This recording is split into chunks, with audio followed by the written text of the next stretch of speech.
أعوذ بالله من الشيطان الرجيم بسم الله الرحمن الرحيم বিতাড়িত মরদুদ শয়তানের ওয়াসওয়াসা থেকে আল্লাহর কাছে পানাহ চাই। পরম করুণাময় আল্লাহ রাব্বুল আলামিনের নামে শুরু করা হচ্ছে।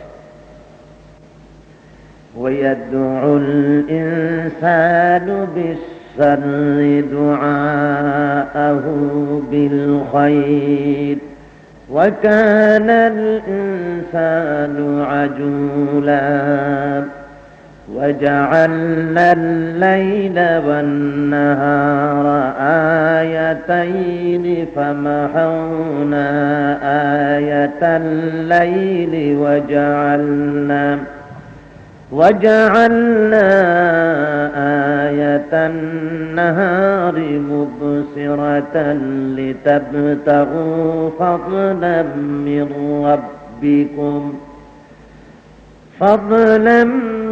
ربكم ولتعلموا عدد السنين والحساب وكل شيء فصلناه تفصيلا صدق الله مولانا العظيم। আল্লাহ রাব্বুল আলামিন বলছেন, ইরশাদ হচ্ছে ওয়ায়াদউল ইনসানু বিশ-শাররি দুআআহু বিল খায়র। মানুষ কামনা করে অকল্যাণের, যেমনটি কামনা করা উচিত কল্যাণের জন্য। ওয়া কানাল ইনসানু আজুলা, আর মানুষ বড় বেশি তাড়াহুড়াকারী হয়ে পড়েছে। এটা হলো আয়াতের শাব্দিক অর্থ। এই আয়াতটি হলো মক্কার কাফেরদের সেই সমস্ত তর্কের, সেই সমস্ত নির্বুদ্ধিতা সূচক কথার জবাব যা তারা হুজুর সাল্লাল্লাহু আলাইহি ওয়াসাল্লামকে বলতো। তারা বলতো যে ইসলাম যদি আল্লাহর হয়, এটা যদি সত্যি একটা আল্লাহর দ্বীন বা আপনি একজন পয়গম্বর, এটা যদি হয়, তাহলে যে আযাবের কথা বলতেছেন এটা না মানলে আল্লাহর আযাব আসবে। তো আসুক না সেই আযাবটা, আমরা দেখি আযাবটা কেমন। আল্লাহর আইন না মানলে, কোরআন না মানলে বলে আযাব হবে, তো আসুক না, আনিয়ে ফেলুন না আযাবটা, দেখি কেমন। এরা বড় মারাত্মক জীব, কাফেরেরা বড়ই মারাত্মক।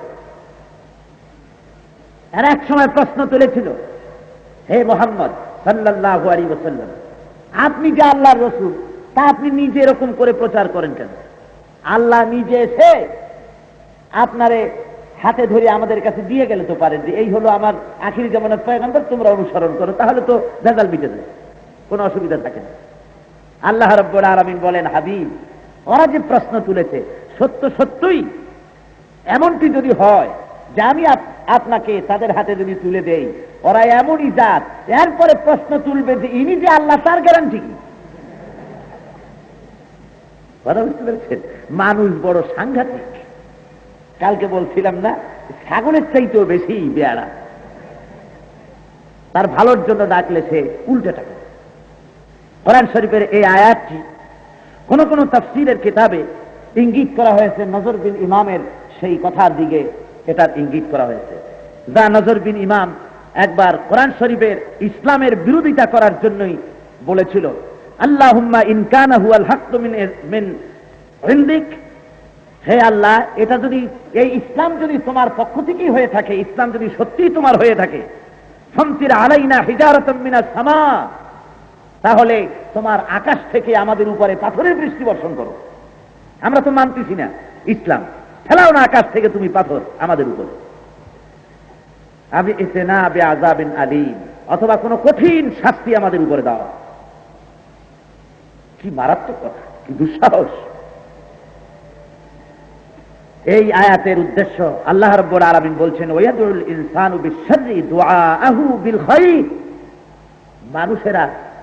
মানুষ অকল্যাণের কামনা করে এইভাবে, যেমন করে কামনা করা উচিত কল্যাণ, কল্যাণের পরিবর্তে গজব চায়, সাহসটা কি? এরা কি ইতিহাস জানে না?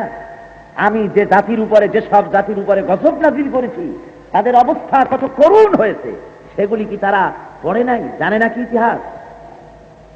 ভাইরা আমার, আল্লাহ রাব্বুল আলামিনের গজব আযাব যেসব জাতির উপরে পড়েছে, সেসব জাতি কিভাবে নিশ্চিহ্ন হয়ে গেছে দুনিয়ার বুকে, তা আপনারা ইতিহাসে পড়েছেন। আল্লাহ সেগুলি বলছেন যে এদের অবস্থাটা কি, এরা কিভাবে আমার কাছে আযাবের কথা বলে, এদের সাহস কি? আমি যদি সত্য সত্য আযাব দেই তাহলে কি তোমরা নিজেদেরকে রক্ষা করতে পারবে? আমাদের দেশে এই কথা বলার মতো লোক আমাদের দেশেও কিছু কিছু আছে। হয়তো ইসলাম তো মানি না, নামাজ তো পড়ি না, তাতে কি হয়? আমার তো কিছু হয় না। তোমরা যারা নামাজ পড়ো, ইসলাম করো, তোমরা না খেয়ে থাকো, ঘর নাই বাড়ি নেই। আর আমরা ইসলাম করি না, মদ জুয়া সুদ ঘুষ সব চলে, বাড়ির অভাব নাই, গাড়ির অভাব নাই, সব আছে। কি বলেন? বলেন এরকম এক শ্রেণীর লোকেরা এভাবে বলে। সুতরাং এটা হলো তাদের দুঃসাহসের পরিচয়। এই সাহসিকতা অত্যন্ত খারাপ। আল্লাহর গজব যখন এসে যায়, দেখুন না খোদার গজবটা ফিলিস্তিনের উপরে গজব এসেছে। এই গজবে ফিলিস্তিনি মানুষরা আজ ছিন্ন ভিন্ন হয়ে গেছে, পা রাখার মতো জমিন তাদের কাছে নাই। ইথিওপিয়ার মানুষের দিকে তাকিয়ে দেখেন, 1-2 বছর নয়, 10 বছরেরও বেশি খারাপ পীড়িত এলাকা হয়ে পড়েছে। এমন কোন দিন নাই যে দিনে 100-200 লোক অনাহারে না মরতেছে। ক্ষুধার যন্ত্রণায় গোটা দেশ শেষ হয়ে যাচ্ছে। এমনি করে আল্লাহ রাব্বুল আলামিন এক এক এলাকায়, এক এক দেশে এক এক ধরনের আযাব ও গজব মানুষের জন্য দিয়ে থাকেন। আর এই আযাব দিয়ে, গজব দিয়ে তাদেরকে দেখান যে আমি আল্লাহ রাব্বুল আলামিন আছি, নাফরমানি করো না। নাফরমানি করলে পরে ঠিক এ ধরনের শাস্তি তোমাদের জন্য দেওয়া হবে। এই আয়াতটির মধ্যে ওয়ায়াদউল ইনসানু বিশ-শাররি দুআআহু বিল খায়র, এই আয়াতটির মধ্যে আল্লাহ রাব্বুল আলামিন মুসলমানদের জন্য সূক্ষ্ম সতর্ক তাদেরকেও করছেন। অর্থাৎ মুসলমানেরা কাফেরদের অত্যাচারে অতিষ্ঠ হয়ে গিয়ে তারা বলতো, আয় আল্লাহ রাব্বুল আলামিন, তুমি গজব দিয়ে সব শেষ করে দাও। অনেক সময় তারা বলতো গজব দিয়ে সব শেষ করে দাও, বদদুয়া করো। আল্লাহ রাব্বুল আলামিন এই আয়াতের মধ্যে ইঙ্গিত করতেছেন, সূক্ষ্ম ইঙ্গিত, মুসলমানদেরকেও এ ধরনের বদদুয়া করো না। এ ধরনের বদদুয়া করা সঠিক নয়। যারা ইসলাম চায় না, ইসলামের সঙ্গে বিরোধিতা করে, তাদের জন্য এ ধরনের বদদুয়া করো না। হতে পারে তোমরা যদি বেশি করে কোরবানি করতে পারো, স্যাক্রিফাইস করতে পারো, তাহলে হতে পারে যাদের জন্য এখন বদদুয়া করতেছো ওদের মধ্যে ভালো ভালো লোক, ভালো ভালো চিন্তাশীল লোকগুলি বুঝতে পেরে একদিন ইসলামের দিকে ফিরে আসবে। সুতরাং বদদুয়া করো না। বিচিত্র নয়, আজকে যারা বিরোধিতা করতেছে, বিরোধিতাকারীদের লিডারশিপ হাতের মুঠায়। বিচিত্র নয় যে সেই একদিন ইসলামের পদতলে, ইসলামের পতাকা তলে লুটিয়ে পড়বে। ঠিক না? কেন বদদুয়া? আল্লাহ বলছেন তাড়াহুড়া করো না। ওয়া কানাল ইনসানু আজুলা, মানুষ বড় বেশি তাড়াহুড়া করে। এত তাড়াহুড়া কেন করে? মক্কি জিন্দেগিতে সাহাবায়ে কেরামদের পরে যখন চূড়ান্ত ভাবে অত্যাচার হয়েছে, চরম ভাবে মারধর হয়েছে, সাহাবায়ে কেরাম অতিষ্ঠ হয়ে গিয়ে বলতেন, ইয়া রাসূলুল্লাহ, মাতা নাসরুল্লাহ, আল্লাহর মদদ কখন হবে? আর তো সইতে পারি না। হুজুর বলেছেন, সাহাবীরা, তোমরা বড়ই তাড়াহুড়া করতেছ। এত তাড়াহুড়া করার কোনো কারণ নাই। তোমাদের উপরে সেই আযাব তো এখনো আসে নাই, যে আযাব তোমাদের অতীতে যারা এসেছিলেন দিনের দাওয়াত দিতে, তাদের উপরে অত্যাচার হয়েছে, মারধর হয়েছে, কাউকে জবাহ করেছে, কাউকে বা চামড়া ছিলে ফেলেছে, কাউকে বা টুকরা টুকরা করেছে, কাউকে বা লোহার চিরুনি দিয়া গায়ের গোশতগুলি হাড়ের উপর থেকে নামাইয়া দিয়েছে। এই অবস্থা তো এখনো হয়নি। তাড়াহুড়া করে না, অপেক্ষা করো। আমি মুহাম্মদ সাল্লাল্লাহু আলাইহি সাল্লাম বলছি, সময় আসতেছে যখন মানুষের মনে কোনো ভয় থাকবে না, মারামারি থাকবে না, সমাজে কাটাকাটি থাকবে না, হত্যা থাকবে না, জিজ্ঞাসা থাকবে না। সমস্ত এলাকা জুড়ে শুধুমাত্র একটাই ভয় থাকবে। সে ভয়টা হবে কার? জোরে বলেন কার? একটুখানি দুরূদ শরীফ পড়েন। সালাতুন ইয়া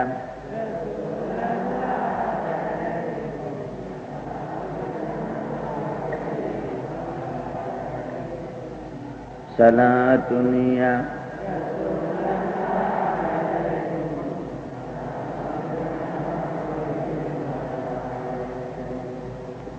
সালাতুন ইয়া রাসূলাল্লাহ আলাইকুম সালামুন ইয়া হাবিবাল্লাহ আলাইকুম। মহব্বতের সাথে পড়েন, সালাতুন ইয়া রাসূলাল্লাহ।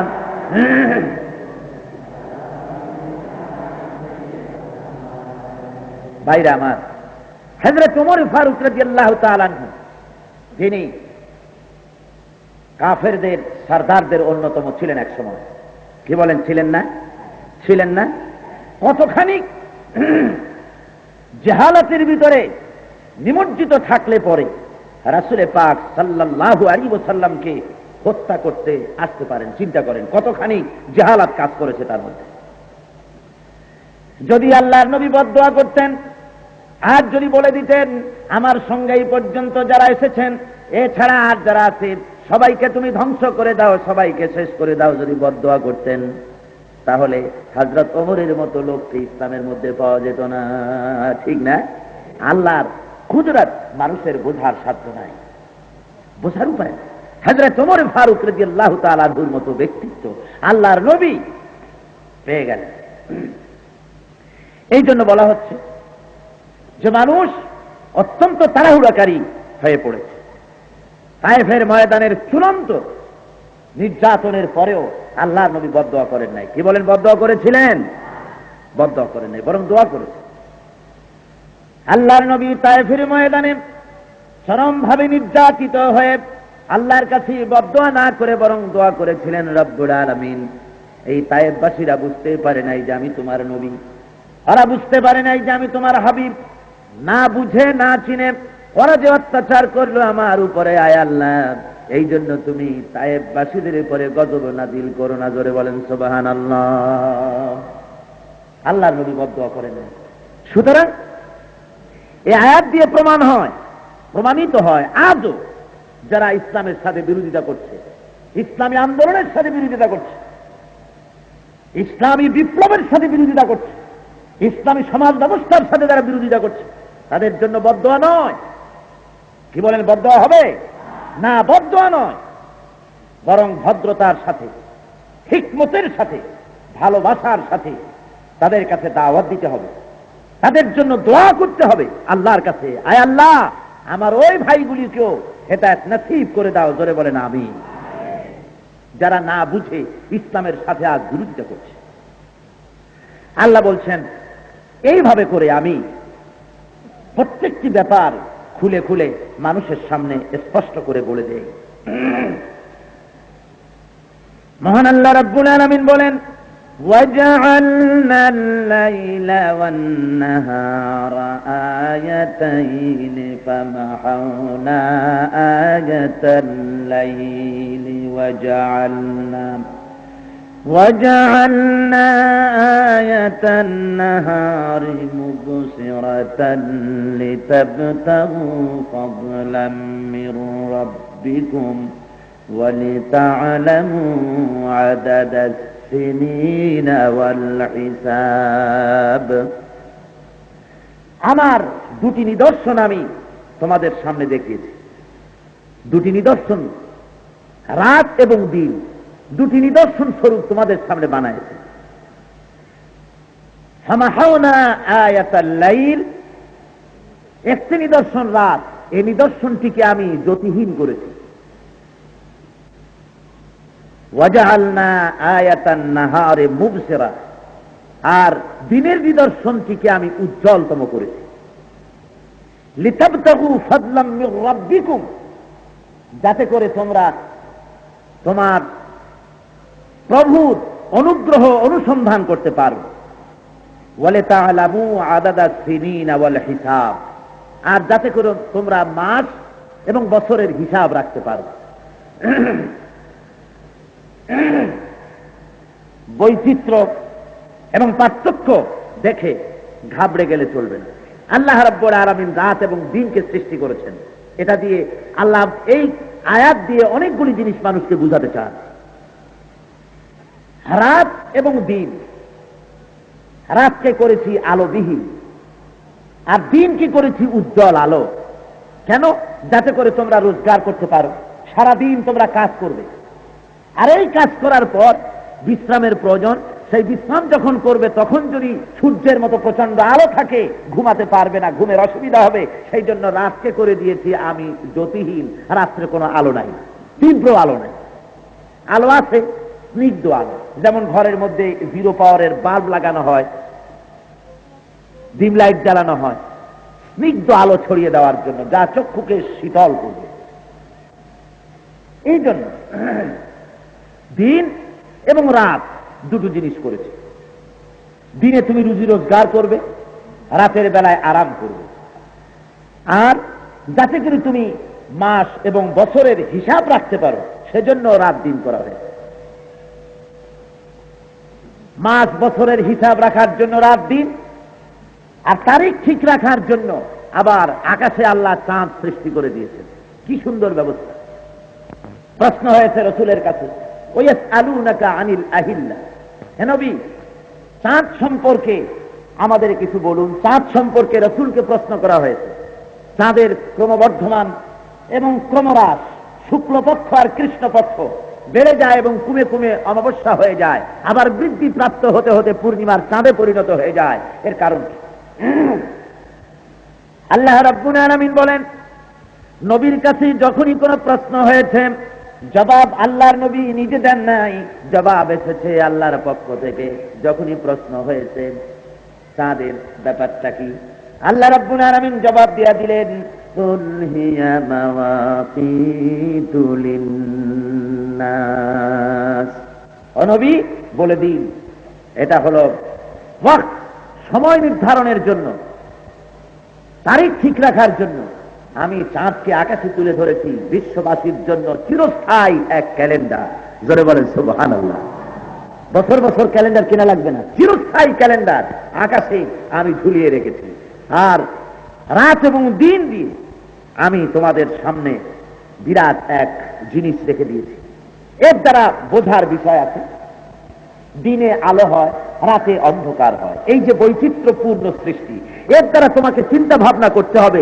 জীবন একরকম যাবে না, সমাজ রাষ্ট্র পরিস্থিতি এক রকম সবসময় থাকতে পারে না। কখনো গাড়ির চাকা উপরে ওঠে, কখনো নিচে চলে যায়, উত্থান পতন। মহাকালের ঘূর্ণয়মান চক্রের আবর্তনে উপরে উঠে যাওয়া, উপরে উঠে যাওয়া, নিচে পড়ে যাওয়া, এটা স্বাভাবিক। কখনো হেদায়েতের আলোতে সয়লাভ হবে, আবার কখনো গুমরাহির অন্ধকার এসে যাবে। সুতরাং হেদায়েতের আলো যারা পায় সেটা হলো দিনের মতো, আর গুমরাহি হলো রাতের অন্ধকার। এর থেকে যারা নাকি হেদায়েতের আলো প্রাপ্ত হয়েছে, তারা যেন রাতের অন্ধকার অর্থ গুমরাহি, এই গুমরাহিতে যারা লিপ্ত তাদেরকে যেন মুক্ত করতে পারে, তাদের হেদায়েত দিতে পারে, সেজন্য তাদেরকে প্রচেষ্টা চালানো উচিত। আল্লাহ রাব্বুল আলামিন সুন্দর করে মানুষকে বুঝায় দিচ্ছেন, তোমাদের যাদের হেদায়েত নসিব হয়েছে আর যাদের নসিব হয় নাই, তাদেরকে তোমরা গুমরাদেরকে হেদায়েতের বাণী শোনাও। আর যারা গুমরাহ হয়ে গেছো, যারা ইসলামের সঙ্গে বিরোধিতা করতেছো, কখনো যদি ইসলামের কোন রকম একটু অসুবিধা দেখা যায়, অন্ধকার দেখা যায়, ইসলামের বিপদের দিন যদি দেখা যায়, তাহলে তোমরা মনে করো না যে এবার বুঝি ইসলাম ডুবে গেল। যেহেতু ইসলাম ডুবার কোনো ব্যাপার নাই। ইউরিদুনা লিইউতফিউ নূরাল্লাহি বিআফওয়াহিহিম ওয়াল্লাহু মুতিম্মু নূরিহি ওয়ালাউ কারিহাল কাফিরুন। ওরা চায় মুখের ফু দিয়ে আমার আলোকে নির্বাপিত করে দিতে, ইসলামকে দুনিয়া থেকে মিটায় দেওয়ার জন্য তারা চায়। রব্বুল আলামিন বলেন, আমি আমার দ্বীনকে পূর্ণতা দান করব, তাতে কাফির বেঈমানদের মনের মধ্যে যত জ্বালা যন্ত্রণা হোক, ওদের মনে যত কষ্ট লাগুক, ইসলাম পূর্ণতা লাভ করবে। মনে করো না কোন সময় ইসলামের যদি আবার সাথে সাথে যারা হেদায়েত প্রাপ্ত মুসলমান ইমানদার তাদেরকে ভরসা দেওয়া হচ্ছে, অন্ধকার যদি কখনো এসে যায়, বিপদ মুসিবত যদি ছেয়ে যায়, তাহলে পরের দিন আবার সূর্য ওঠা যেমন নিশ্চিত, সেই সূর্য ওঠার অপেক্ষায় তোমরা অপেক্ষায় থাকো, ধৈর্যের সাথে পরিস্থিতির মোকাবেলা করো। আগামী দিন যেমন সূর্য ওঠা সত্য, অনুরূপ ভাবে মুসলমান যদি ইমানদার হয়, মুমিন হয়, মুজাহিদ হয়, দিন প্রতিষ্ঠার লক্ষ্যে যদি অগ্রসর হয়, তাহলে আগামীকাল সূর্য ওঠা যেমন সত্য, মুসলমানদের বিজয় তেমন সত্য, কোনো সন্দেহ নাই। আল্লাহ রাব্বুল আলামিন এরপরে বলতেছেন, وَكُلَّ إِنسَانٍ أَلْزَمْنَاهُ طَائِرَهُ فِي عُنُقِهِ وَنُخْرِجُ لَهُ يَوْمَ الْقِيَامَةِ كِتَابًا يَلْقَاهُ مَنشُورًا। আমি মানুষের গলায় তার ভাগ্য ঝুলিয়ে দিয়েছি, প্রত্যেকটি মানুষের গলায় তার ভাগ্য ঝুলায় দিয়েছি। وَنُخْرِجُ لَهُ يَوْمَ الْقِيَامَةِ كِتَابًا يَلْقَاهُ مَنشُورًا। আর কিয়ামতের দিন আমি তার লিপিকা প্রকাশ করব, এবং সেই যে কিতাব আমি প্রকাশ করব সেটা সে ব্যক্তি উন্মুক্ত অবস্থায় দেখতে পারবে, পরিষ্কারভাবে দেখতে পারবে। অর্থাৎ প্রত্যেকটি মানুষের সৌভাগ্য এবং দুর্ভাগ্য তার পরিণামের ভালো মন্দের জন্য, পরিণামের ভালো মন্দের কারণ সে নিজেই। মানুষ তার স্বীয় গুণাবলী, নিজের চরিত্র, নিজের মেধা, নিজের প্রজ্ঞা এবং সঠিক সময় মতো সিদ্ধান্ত নিয়ে নিজের ভাগ্যের পরিবর্তন করার অধিকার রাখে। এটা এরকম নয় যে আপনার দুর্ভাগ্যের কারণ অন্য, অথবা আল্লাহ আপনার দুর্ভাগ্যের কারণ, এটা সঠিক নয়। এই কথাটি একটি কঠিন কথা। ব্যাপার হলো, আপনি আপনার নিজের ভাগ্যের জন্য আপনি দায়ী। মানুষ যদি দেখে, যদি কোনো হতভাগ্য মানুষ, বিলম্বিত মানুষ, সে যদি লক্ষ্য করে তার বিড়ম্বনার, তার বঞ্চিত হওয়ার কারণ কি, পিছনের দিকে তাকিয়ে সে দেখতে পাবে তার দুশ্চরিত্র, চরিত্রহীনতা, মদ, জুয়া, জেনা, ব্যভিচার, মিথ্যা, সঠিক সময় মতো সিদ্ধান্ত না নেওয়া, যাচাই বাছাই করার নির্বুদ্ধিতার প্রমাণ দিয়ে সে নিজেকে সর্বনাশ করেছে, নিজেকে ধ্বংসের অতল তলে ঢেলে দিয়েছে। আল্লাহ রাব্বুল আলামিন বলেন, ভাগ্য তো আমি গলায় ঝুলিয়ে দিয়েছি। বাইরের চাপিয়ে দেওয়া কোন জিনিস তার ভাগ্যের পরিবর্তন করে না। লোকেরা এই ব্যাপারটা বোঝে না, ভাগ্যের ব্যাপারটা না বুঝতে পেরে তারা চলে যায় ভাগ্যকে অনুসন্ধান করার জন্য শহরে বন্দরে যে টিয়া পাখি আর ইনভেলাপ নিয়ে বসে, ভাঙ্গা একটা সুটকেস নিয়ে। চট্টগ্রামে বসে এরকম আছে না? গরিব লোকেরা, যাদের পয়সা কম, তারা ভাগ্য গণাতে যায় ওখানে, আর যাদের পয়সা বেশি আছে তারা ভাগ্য গণনা করতে যায় হোটেলে। বড় বড় জ্যোতিষীরা সেখানে এসে হোটেল ভাড়া করে বসে, ওখানে যায় ভাগ্য গণনা করতে। ভাগ্য গণনা করে ভাগ্যের পরিবর্তন যদি তাবিজ দিয়ার পাথর দিয়া করা সম্ভব, যারা যায় তাদের মাথায় কদ্দুর বুদ্ধি আমি জানি না। যারা এই ভাগ্য পরিবর্তন করার জন্য হোটেলে যায়, টিয়া পাখির কাছে যায়, তাদের বুদ্ধি ঘটে কতটুকু আমি জানি না। এই চিন্তা মাথার মধ্যে কেন আসে না যে ওর ওই পাথর দিয়ার তাবিজ দিয়া যদি আমার ভাগ্যের কোনো উন্নতি হওয়া সম্ভব, তাহলে ওই বেচারা এত ভাগ্য উন্নতির তাবিজ আর পাথর সুটকেসে নিয়া হোটেল ভাড়া করে খয়রাতির মতো থাকে কেন? রাস্তার উপরে ফকিরের মতো বসে থাকে কেন? এ দিয়ে তোর নিজের ভাগ্যই ভালো করে ফেলতে পারত। ঠিক না? জোরে বলেন ঠিক না? কাজী ভাগ্যের ব্যাপারটি টিয়া পাখির কাছে নয়, পাথরের কাছে নয়, গাছগাছার কাছে নয়, তাবিজ কবজের কাছে নয়। ব্যাপারটি সম্পূর্ণ নিজে আল্লাহর দ্বীনের উপরে চলার জন্য প্রচেষ্টা করা এবং নিজের চরিত্রকে সুন্দর করে গড়ে তোলা। এভাবে করে মানুষ তার নিজের সৌভাগ্যকে বাড়ায় নিতে পারে। ব্যক্তিও যেমন পারে নিজেকে সৌভাগ্যমণ্ডিত করতে, সমাজও পারে সমাজকে, রাষ্ট্রকে সৌভাগ্যমণ্ডিত করতে। যেমন আল্লাহ কিন্তু কারো ভাগ্য এবং কোন জাতির ভাগ্যকে পরিবর্তন করেন না সহজে। কখন করেন?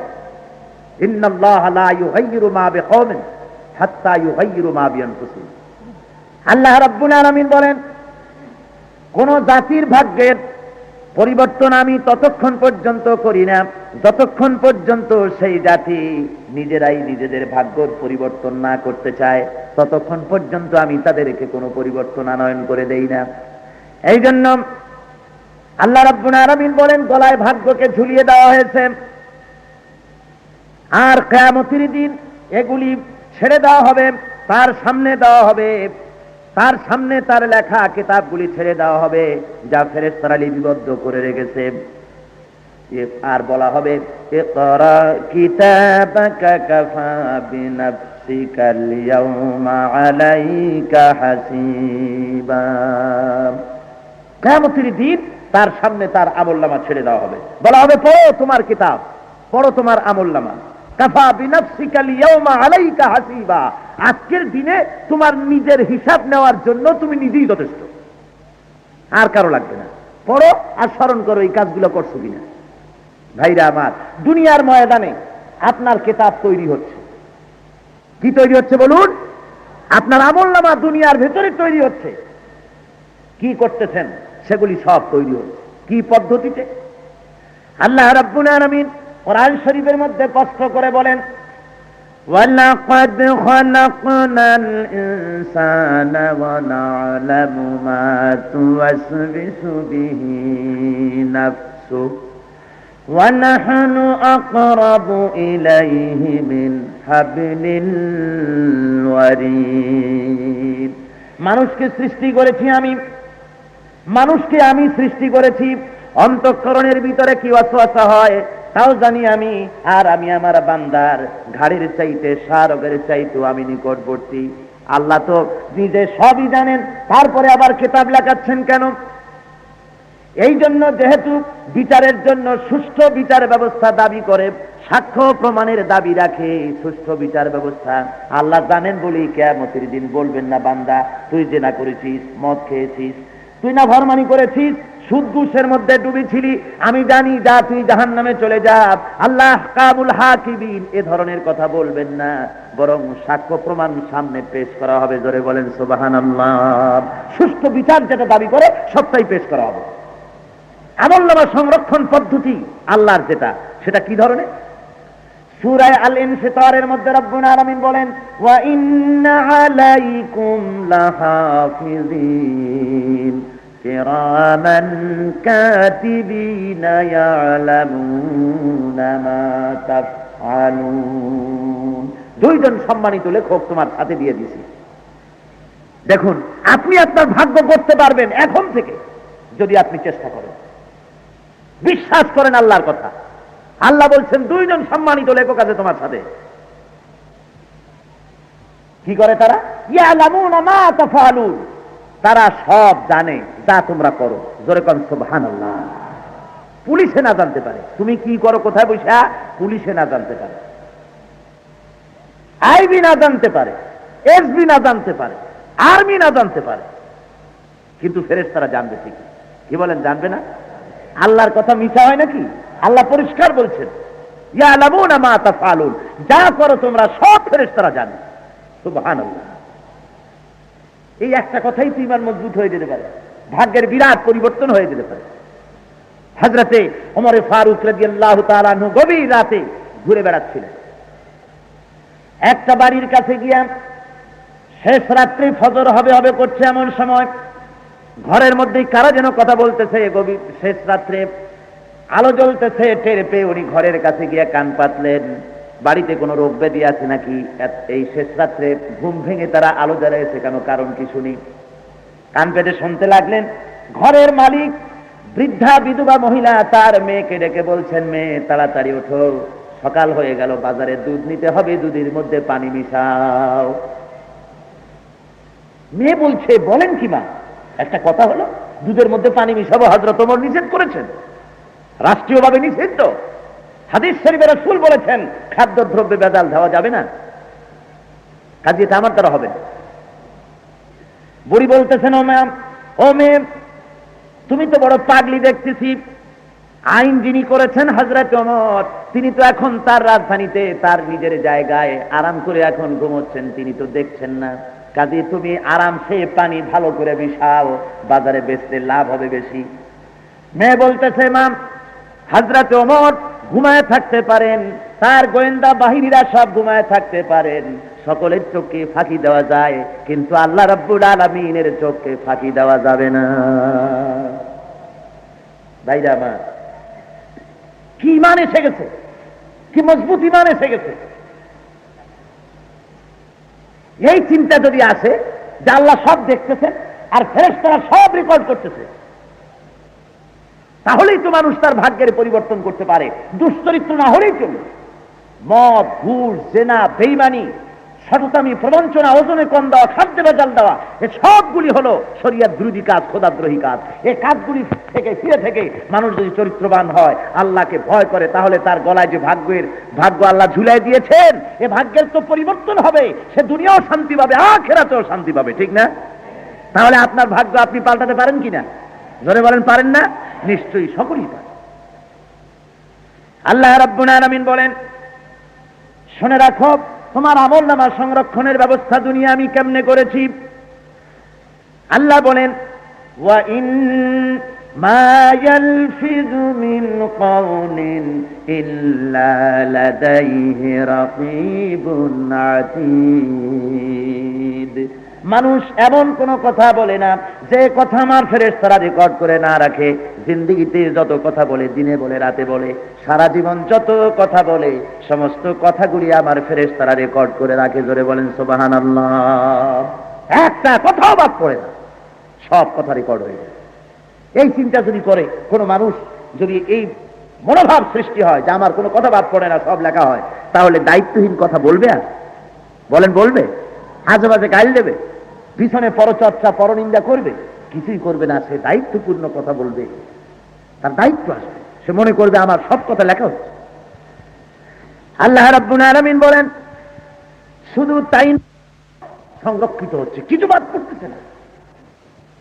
কোথায় তাকিয়ে আছেন আপনি? কোন মেয়ে লোকের দিকে, কোন জানালার ফাঁক দিয়া, কোন পথে, কি করে, কোথায় কি দেখছেন, এগুলি কেউ না জানলেও আল্লাহ জানে। কিরকম? জোরে বলেন, জানেন না? আল্লাহ সব জানে। আল্লাহকে ফাঁকি দেওয়ার কোনো পথ নেই, কোন উপায়। সরকার দো আলম বলেছেন, যদি পরনারীর দিকে একবার কারো দৃষ্টি পড়ে যায়, তাহলে ওই দৃষ্টি, প্রথমবার অনিচ্ছাকৃত দৃষ্টিকে আল্লাহ মাফ করে দিবেন, আবার যেন তাকায়ও না। কেউ কেউ বুদ্ধি করে এর অর্থ করেছে যে প্রথম দৃষ্টি যখন মাপ, ওই দৃষ্টি লম্বা করব 25 মিনিট, ভালো করে দেখবো কেমন দেখা যায়। এই যে মনে খারাপ নিয়তটা করলেন, এইটা আর কেউ না বুঝুক, আল্লাহ বুঝবেন কিনা? জোরে বলেন, বুঝবেন কিনা? নিঃসন্দেহে বুঝবেন। মায়ের আমার, এভাবে আমলনামা আপনার তৈরি হতেছে, আমলনামা তৈরি হতেছে, প্রতিদিন রাত 24 ঘন্টা তৈরি হতেছে। কোথায় যান, কি করেন, কি বলেন, সব লিপিবদ্ধ হয়ে যেতেছে। আল্লাহ পরিষ্কার করে বলছেন, মা ইয়াকুনু মিন নাজওয়া সালাসাতিন ইল্লা হুয়া রাবিউহুম।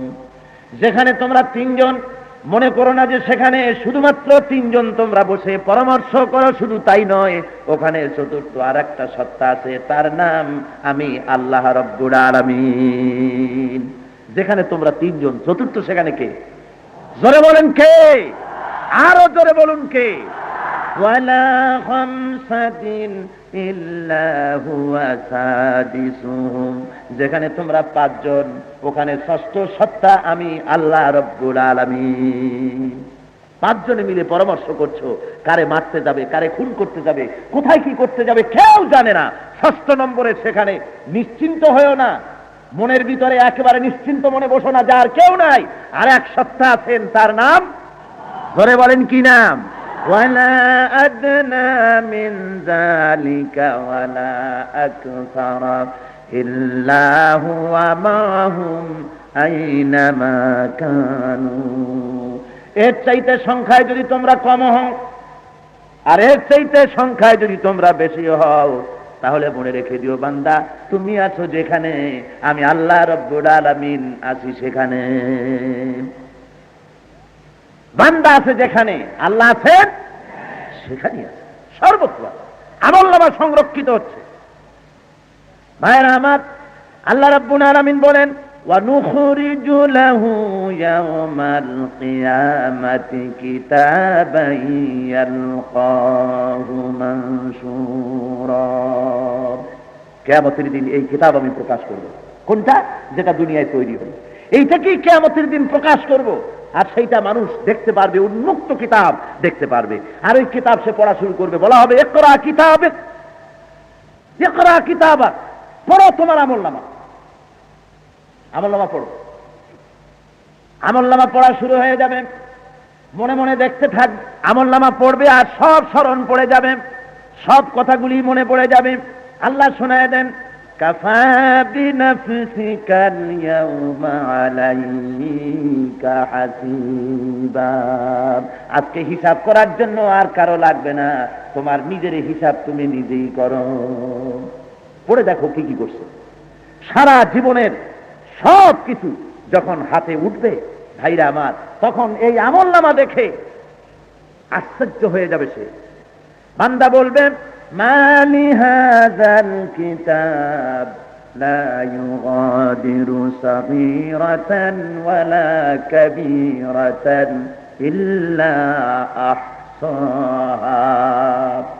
বান্দা আফসোস করবে, মা লিহাযাল কিতাব, আশ্চর্য হয়ে যাবে, এটা কি জাতীয় কিতাব, এটা কি ধরনের আমলনামা। হায় রে হায়, একটা কথাও তো বাদ পড়ে যায় নাই। বড় বড় পাপের কাজ, ছোট ছোট পাপের কাজ, সারা জীবনে যা করেছি সব তো লেখা হয়ে গেছে, এখন তো আর কোনো উপায় নাই, এখন করি কি? উপায় আর নাই, কি করি? এই চিন্তা ভাবনা যখন করবে, চিন্তা ভাবনা করে কোনো উপায় না দেখে বান্দা বলবে রব্বুল আলামিন, এই সব পাপের কাজ আমি করি নাই, ফেরেশতারা আমার বিরুদ্ধে মিথ্যা মিথ্যা করে লিখছে, জোরে কর নাউযুবিল্লাহ। ফেরেশতারা মিথ্যা মিথ্যা আমার বিরুদ্ধে এগুলি লিখছে। এত পাপ আমি করছি নাকি? আমি খুব ভালো ছিলাম দুনিয়ায়। ভাইরা আমার, আল্লাহ রাব্বুল আলামিন বলেন ঠিক আছে, তুমি ভালো ছিলে কিনা আমলনামা ফেরেশতারা বানায় লিখছে না, তা সত্য প্রমাণ হবে। মহান আল্লাহ রাব্বুল আলামিন কোরআন শরীফের সূরা ইয়াসিনের মধ্যে এটার জবাব দিয়ে দিয়েছেন। আল্লাহ রাব্বুল আলামিন বলেন আল-ইয়াওমা নাখতিমু আলা আফওয়াহিহিম ওয়া তুকাল্লিমুনা আইদিহিম ওয়া তাশহাদু আরজুলুহুম বিমা কানু ইয়াকসিবুন। আল্লাহ কয় ফেরেশতারা মিথ্যা বলছে নাকি প্রমাণ হবে? জবান বন্ধ হয়ে যাবে, জবান বন্ধ হয়ে যাবে। আল্লাহ পারবে না বন্ধ করতে? কোন পারবে না? দুনিয়ার মধ্যে বোবা দেখছেন না? বোবা আছে না? আপনার আমার মতো, ওর মুখে দাঁত আছে, দুইটা ঠোঁট আছে, জিহ্বা আছে, আলা জিহ্বা আছে, সব আছে, অথচ কথা বলতে পারে না। আহা, এটা কে করেছে? কে করেছে? কিয়ামতের ময়দানে সবই ঠিক থাকবে, কণ্ঠস্বর বন্ধ হয়ে যাবে, কথার বেরোবে না।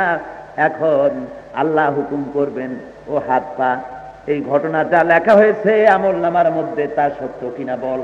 হাতে কথা বলবে, হাতে কথা বলবে, হাত বলবে খোদা গো, আমাকে দিয়া মানুষ ধরে ধরে জবাহ করেছে, আমাকে দিয়া মানুষের বুকে গুলি চালাইছে, আমারে দিয়া ওজনে কম দিয়েছে, আমারে দিয়া পরের মেয়ে লোক চিন্তাই করেছে, আমারে দিয়া ঘুষের টাকা সুদের টাকা গ্রহণ করেছে, আমারে দিয়া মানুষের উপরে নিপীড়ন অত্যাচার উৎপীড়ন করেছে। পা বলবে খোদা গো, হাতে যা বলে সব ঠিক, আমি জানি, আমারে দিয়া হেঁটে হেঁটে ওই সব ঘটনার জায়গায় এ লোকটা গিয়েছিল। আর উপায় থাকবে মিয়া? আমি আর উপায় থাকবে? আর উপায় নাই।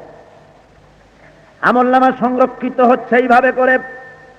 এরপরে যখন আবার মুখকে ছেড়ে দেওয়া হবে, লোকটি তখন তার হাত পায়ের দিকে লক্ষ্য করে বলবে আলুলি জুনুদিহিম লিমা শাহিদতুম আলাইনা, আমার হাত পাও কেন আমার বিরুদ্ধে সাক্ষী দিলে?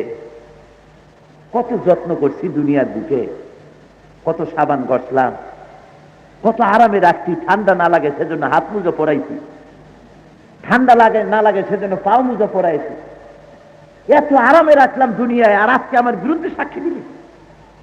হাত পা বলবে দেখো, আল্লাহ রাব্বুল আলামিন আমাদের কথা বলার সুযোগ দিয়েছেন, দুনিয়ায় আমরা কথা বলতে পারিনি, কিন্তু আজকে কথা বলার সুযোগ পেয়েছি। তুমি আমাদেরকে দিয়ে অসৎ ব্যবহার করেছো, আমাদের দিয়ে আমাদের হক আদায় করুন। সুতরাং আজকে আল্লাহর দরবারে হক কথা বলা ছাড়া আমাদের আর কোনো উপায় ছিল না। ভাইয়ের আমার, মুনাফিক ব্যক্তিরা, কাফির ব্যক্তিরা তখন বলবে, রব্বানা আখরিজনা না'মাল সালিহান গায়রাল্লাযী কুন্না না'মাল। আয় আল্লাহ তাআলা, জমিনে আমাদেরকে আবার পাঠায় দাও। এইবারে যদি জমিনে যেতে পারি, জিন্দেগিতে আর গুনাহ করব না, ভালো ভালো কাজ করব। আল্লাহ দয়া করে মেহেরবানি করে এই যাত্রাটা মাফ করে আবার দুনিয়ায় পাঠাইয়া দাও। এইবার একটু যাইতে পারলে একেবারে সুবিচার হয়ে আসবে, একটু পাঠাও। আল্লাহ বলবেন আর সম্ভব না, বহুত সময় ছিল, শুধু শয়তান নাফরমানি, আর সময় হবে না। আল্লাহ রাব্বুল আলামিন ফেরেশতাদেরকে অর্ডার করবেন, ফাহাদুহুম ইলা সিরাতিল জাহিম। হে ফেরেশতারা, আমার এই বান্দাগুলি ধরে জাহান্নামের রাস্তা দেখায়া দাও। জোরে বলেন নাউযুবিল্লাহ। আয় আল্লাহ, কিয়ামতের দিন এই পরিস্থিতি থেকে আমাদের সকলকে তুমি হেফাজত করো। জোরে বলেন আমিন, আরো জোরে বলেন আমিন। ভাইরা আমার, ফেরেশতারা যখনই অর্ডার পাবে, জাহান্নামীদেরকে হাঁকাতে হাঁকাতে জাহান্নামের নিকটবর্তী নিয়ে যাবেন। তারপরে ফায়ুখাযু বিন-নাওয়াসি ওয়াল আকদাম, এরপরে পা ধরবে আর মাথার সামনের চুল ধরবে। নাওয়াসি, সামনের চুল হাত দিয়ে ধরবে আর এদিকে পা ধরবে, ধরে এমনি করে জাহান্নামের ভিতরে নিক্ষেপ করে ফেলে দেবে ফেরেশতারা। সুতরাং চুল ভালো করে মাথায় রাখো, বেশি করে রাখো, ফেরেশতাকে সুযোগ হইব। ভাইরা আমার, আল্লাহ রাব্বুল আলামিন পরিষ্কার করে বলছেন, এইভাবে তোমার আমলনামা লিপিবদ্ধ হচ্ছে, তৈরি হচ্ছে, কিয়ামতের ময়দানে তোমার সামনে দেওয়া হবে। আহা, এত কষ্ট করে আল্লাহ মানুষকে বুঝাচ্ছেন। জোরে বলেন সুবহানাল্লাহ, আরো জোরে বলেন সুবহানাল্লাহ। এরকম নয় যে মানুষকে কিছুই জানানো হবে না, ফট করে কিয়ামতে দোজখে দেওয়া হবে, তা নয়। এক এক করে করে সব বোঝানো হচ্ছে। এরপরে আল্লাহ রাব্বুল আলামিন বলেন, মান ইহতাদা ফাইন্নামা ইয়াহতাদি লিনাফসিহি ওয়া মান দাল্লা ফাইন্নামা ইয়াদিল্লু আলাইহা ওয়া লা তাজিরু ওয়াজিরাতুন বিজরা উখরা ওয়া মা কুন্না মুআযযিবিনা হাত্তা নাব'আসা রাসূলা। আল্লাহ বলছেন, মান ইহতাদা ফাইন্নামা ইয়াহতাদি লিনাফসি, যে কেহ সঠিক পথ অবলম্বন করল সে তার নিজের জন্যই কল্যাণ করবে।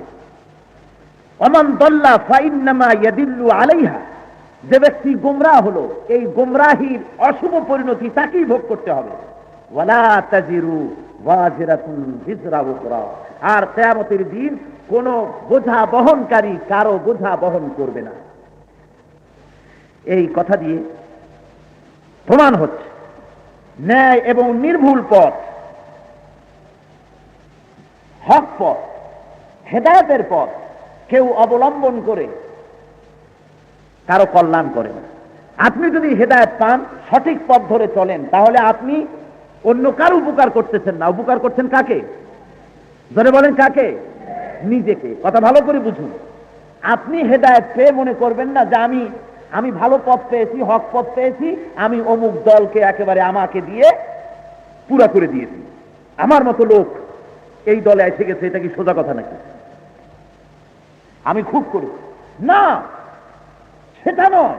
বরং মনের ভিতরে এই ধারণা রাখতে হবে যে আমি হেদায়েত প্রাপ্ত হয়েছি, এর দ্বারা আমারই কল্যাণ, অন্য কারণ। আর যদি গোমরাহ হই, গোমরাহির সম্পূর্ণ ভোগান্তি, গোমরাহির সম্পূর্ণ দায় দায়িত্ব তাকে নিজেকেই ভোগ করতে হবে, আর কেউ এর দায় দায়িত্ব গ্রহণ করবে না। সুতরাং আল্লাহ এবং আল্লাহর রাসূল সঠিক পথে মানুষকে আহ্বান করেছেন, নিজেদের গরজে নয়। মানুষের ভালোর জন্য। রাসূল পাক সাল্লাল্লাহু আলাইহি ওয়াসাল্লাম মানুষকে যে দ্বীনের পথে দাওয়াত দিয়েছেন তা কি রাসূল নিজের জন্য না মানুষের জন্য? জোরে বলেন কার জন্য? আল্লাহ যে কোরআন নাজিল করেছেন, নবী পাঠায়েছেন, তা কিসের জন্য? আল্লাহ নিজের স্বার্থে না মানুষের স্বার্থে? সব মানুষের স্বার্থে। এই জন্য কোন বুদ্ধিমানের সামনে যুক্তি প্রমাণ সহ হক যখন প্রকাশিত হয় তখন হিংসার বশবর্তী হয়ে বিদ্বেষপূর্ণ ব্যক্তি স্বার্থ নিয়ে সেই হকের দাওয়াত থেকে ফিরে থাকা উচিত নয়। অমুকে আজান দিছে, লোকটা দেখতে ভালো না, কাজী আমি জামাতে যাব না, এটার কোনো মূল্য আছে নাকি? এই কথা, এ কথার কোনো দাম আছে? কোনো দাম নাই। আজান কে দিয়েছে দেখার দরকার নাই, আজান হয়েছে অক্তমত হয়েছে কিনা তাই দেখুন। অক্তমত আজান হয়েছে, জামাতে সামিল হয়ে যায়। সুতরাং হক যখন প্রকাশিত হয় তখন হিংসা বিদ্বেষ ব্যক্তি স্বার্থ পরিহার করে হক গ্রহণ করাই বুদ্ধিমানের জন্য সবচেয়ে বড় জরুরি। আর মনে রাখতে হবে হক সব সময় যুক্তিভিত্তিক হতে হবে, হক কোন সময় লাঠি ভিত্তিক নয়। লাঠি দিয়ে হক প্রতিষ্ঠা করার নিয়ম নাই। আল্লাহ রাব্বুল আলামিন তার হাবিবকে বলেছেন, ইন্নামা আনতা মুযাক্কিরুন লাস্তা আলাইহিম বিমুসাইতির। ও নবী, আমি আপনাকে দুনিয়ার বুকে একজন উপদেশক হিসাবে পাঠিয়েছি, আমি আপনাকে দারোগা করে পাঠাই নাই যে লাঠি ঠ্যাঙ্গা মারিয়ে মানুষগুলি পিটাবেন, হেদায়েত করবেন, এজন্য নয়। মানুষকে যুক্তি ভিত্তিক কথা বলুন, যুক্তির ভিত্তিতে কথা বলুন। অযৌক্তিক কোনো কিছু চাপায় দেওয়ার কোনো প্রচেষ্টা করা কারো ঠিক না। হক সব সময় যুক্তি ভিত্তিক। দেখুন না, কোরআন শরীফের মধ্যে সব যুক্তির কথা। আল্লাহ রাব্বুল আলামিন তার তাওহীদের দাওয়াত তার হাবিবের মাধ্যমে জনগণের সামনে পেশ করেছেন, যুক্তি দিয়া কথা বলেছেন।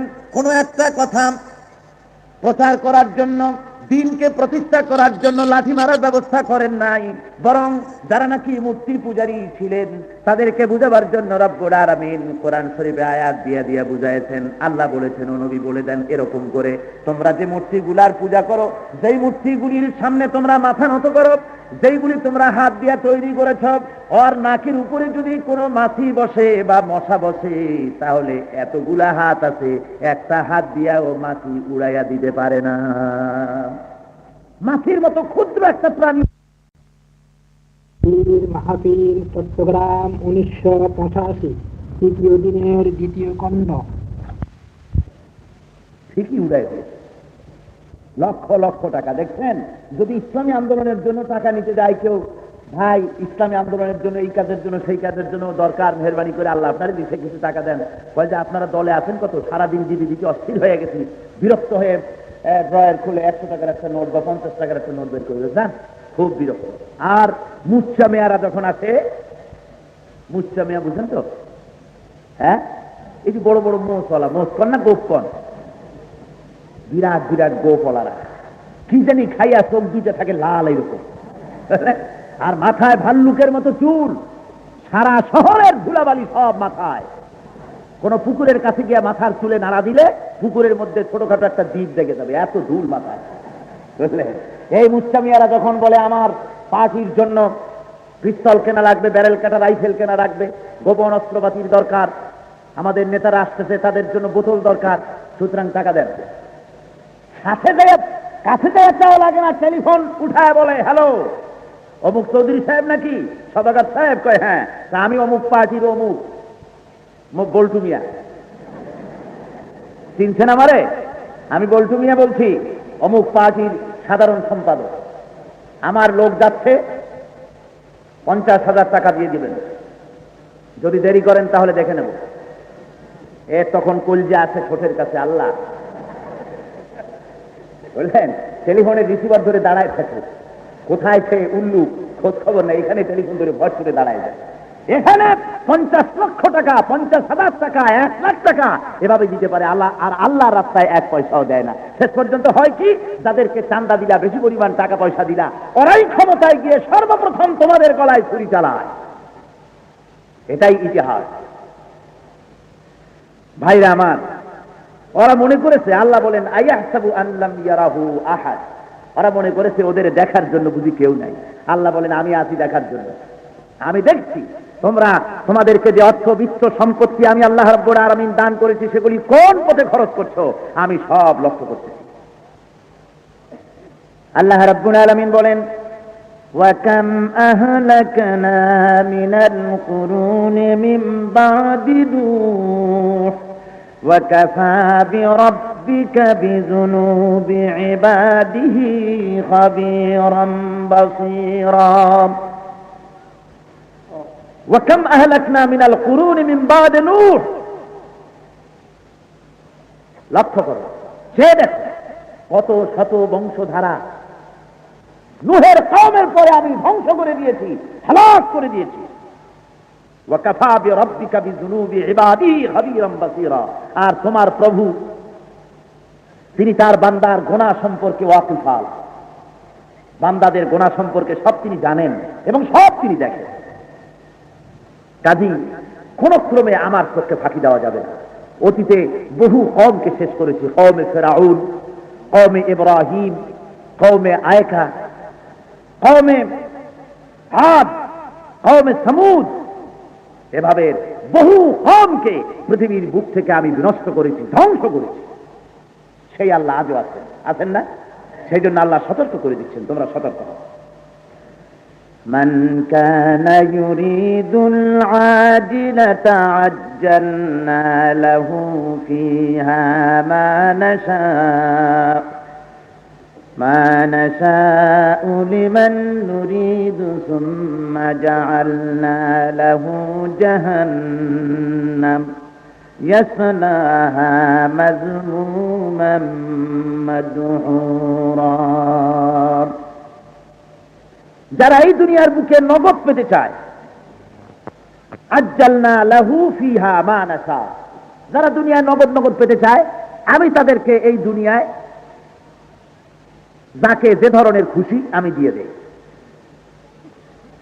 সুম্মা জাআলনা লাহু জাহান্নাম, আর এরপরে তার ভাগ্যে আমি জাহান্নাম লিখে দেই। ইয়াসলাহা মাজমুমান মাদহুরা, আর এরপরে সে ব্যক্তি হয় বঞ্চিত এবং লাঞ্ছিত, সবকিছু থেকে সে বঞ্চিত হয়ে যায়।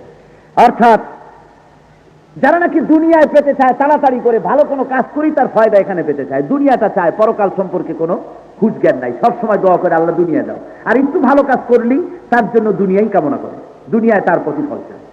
আল্লাহ রাব্বুল আলামিন বলেন, যারা নাকি এই দুনিয়ার ময়দানে ভালাই চায় আমার আখিরাতকে বাদ দিয়ে, আমি তাকে এই দুনিয়ার ভালাই দিয়ে দেই, দুনিয়ার মধ্যে যাকে যতটুকু দরকার আমি তা দিয়ে দেই।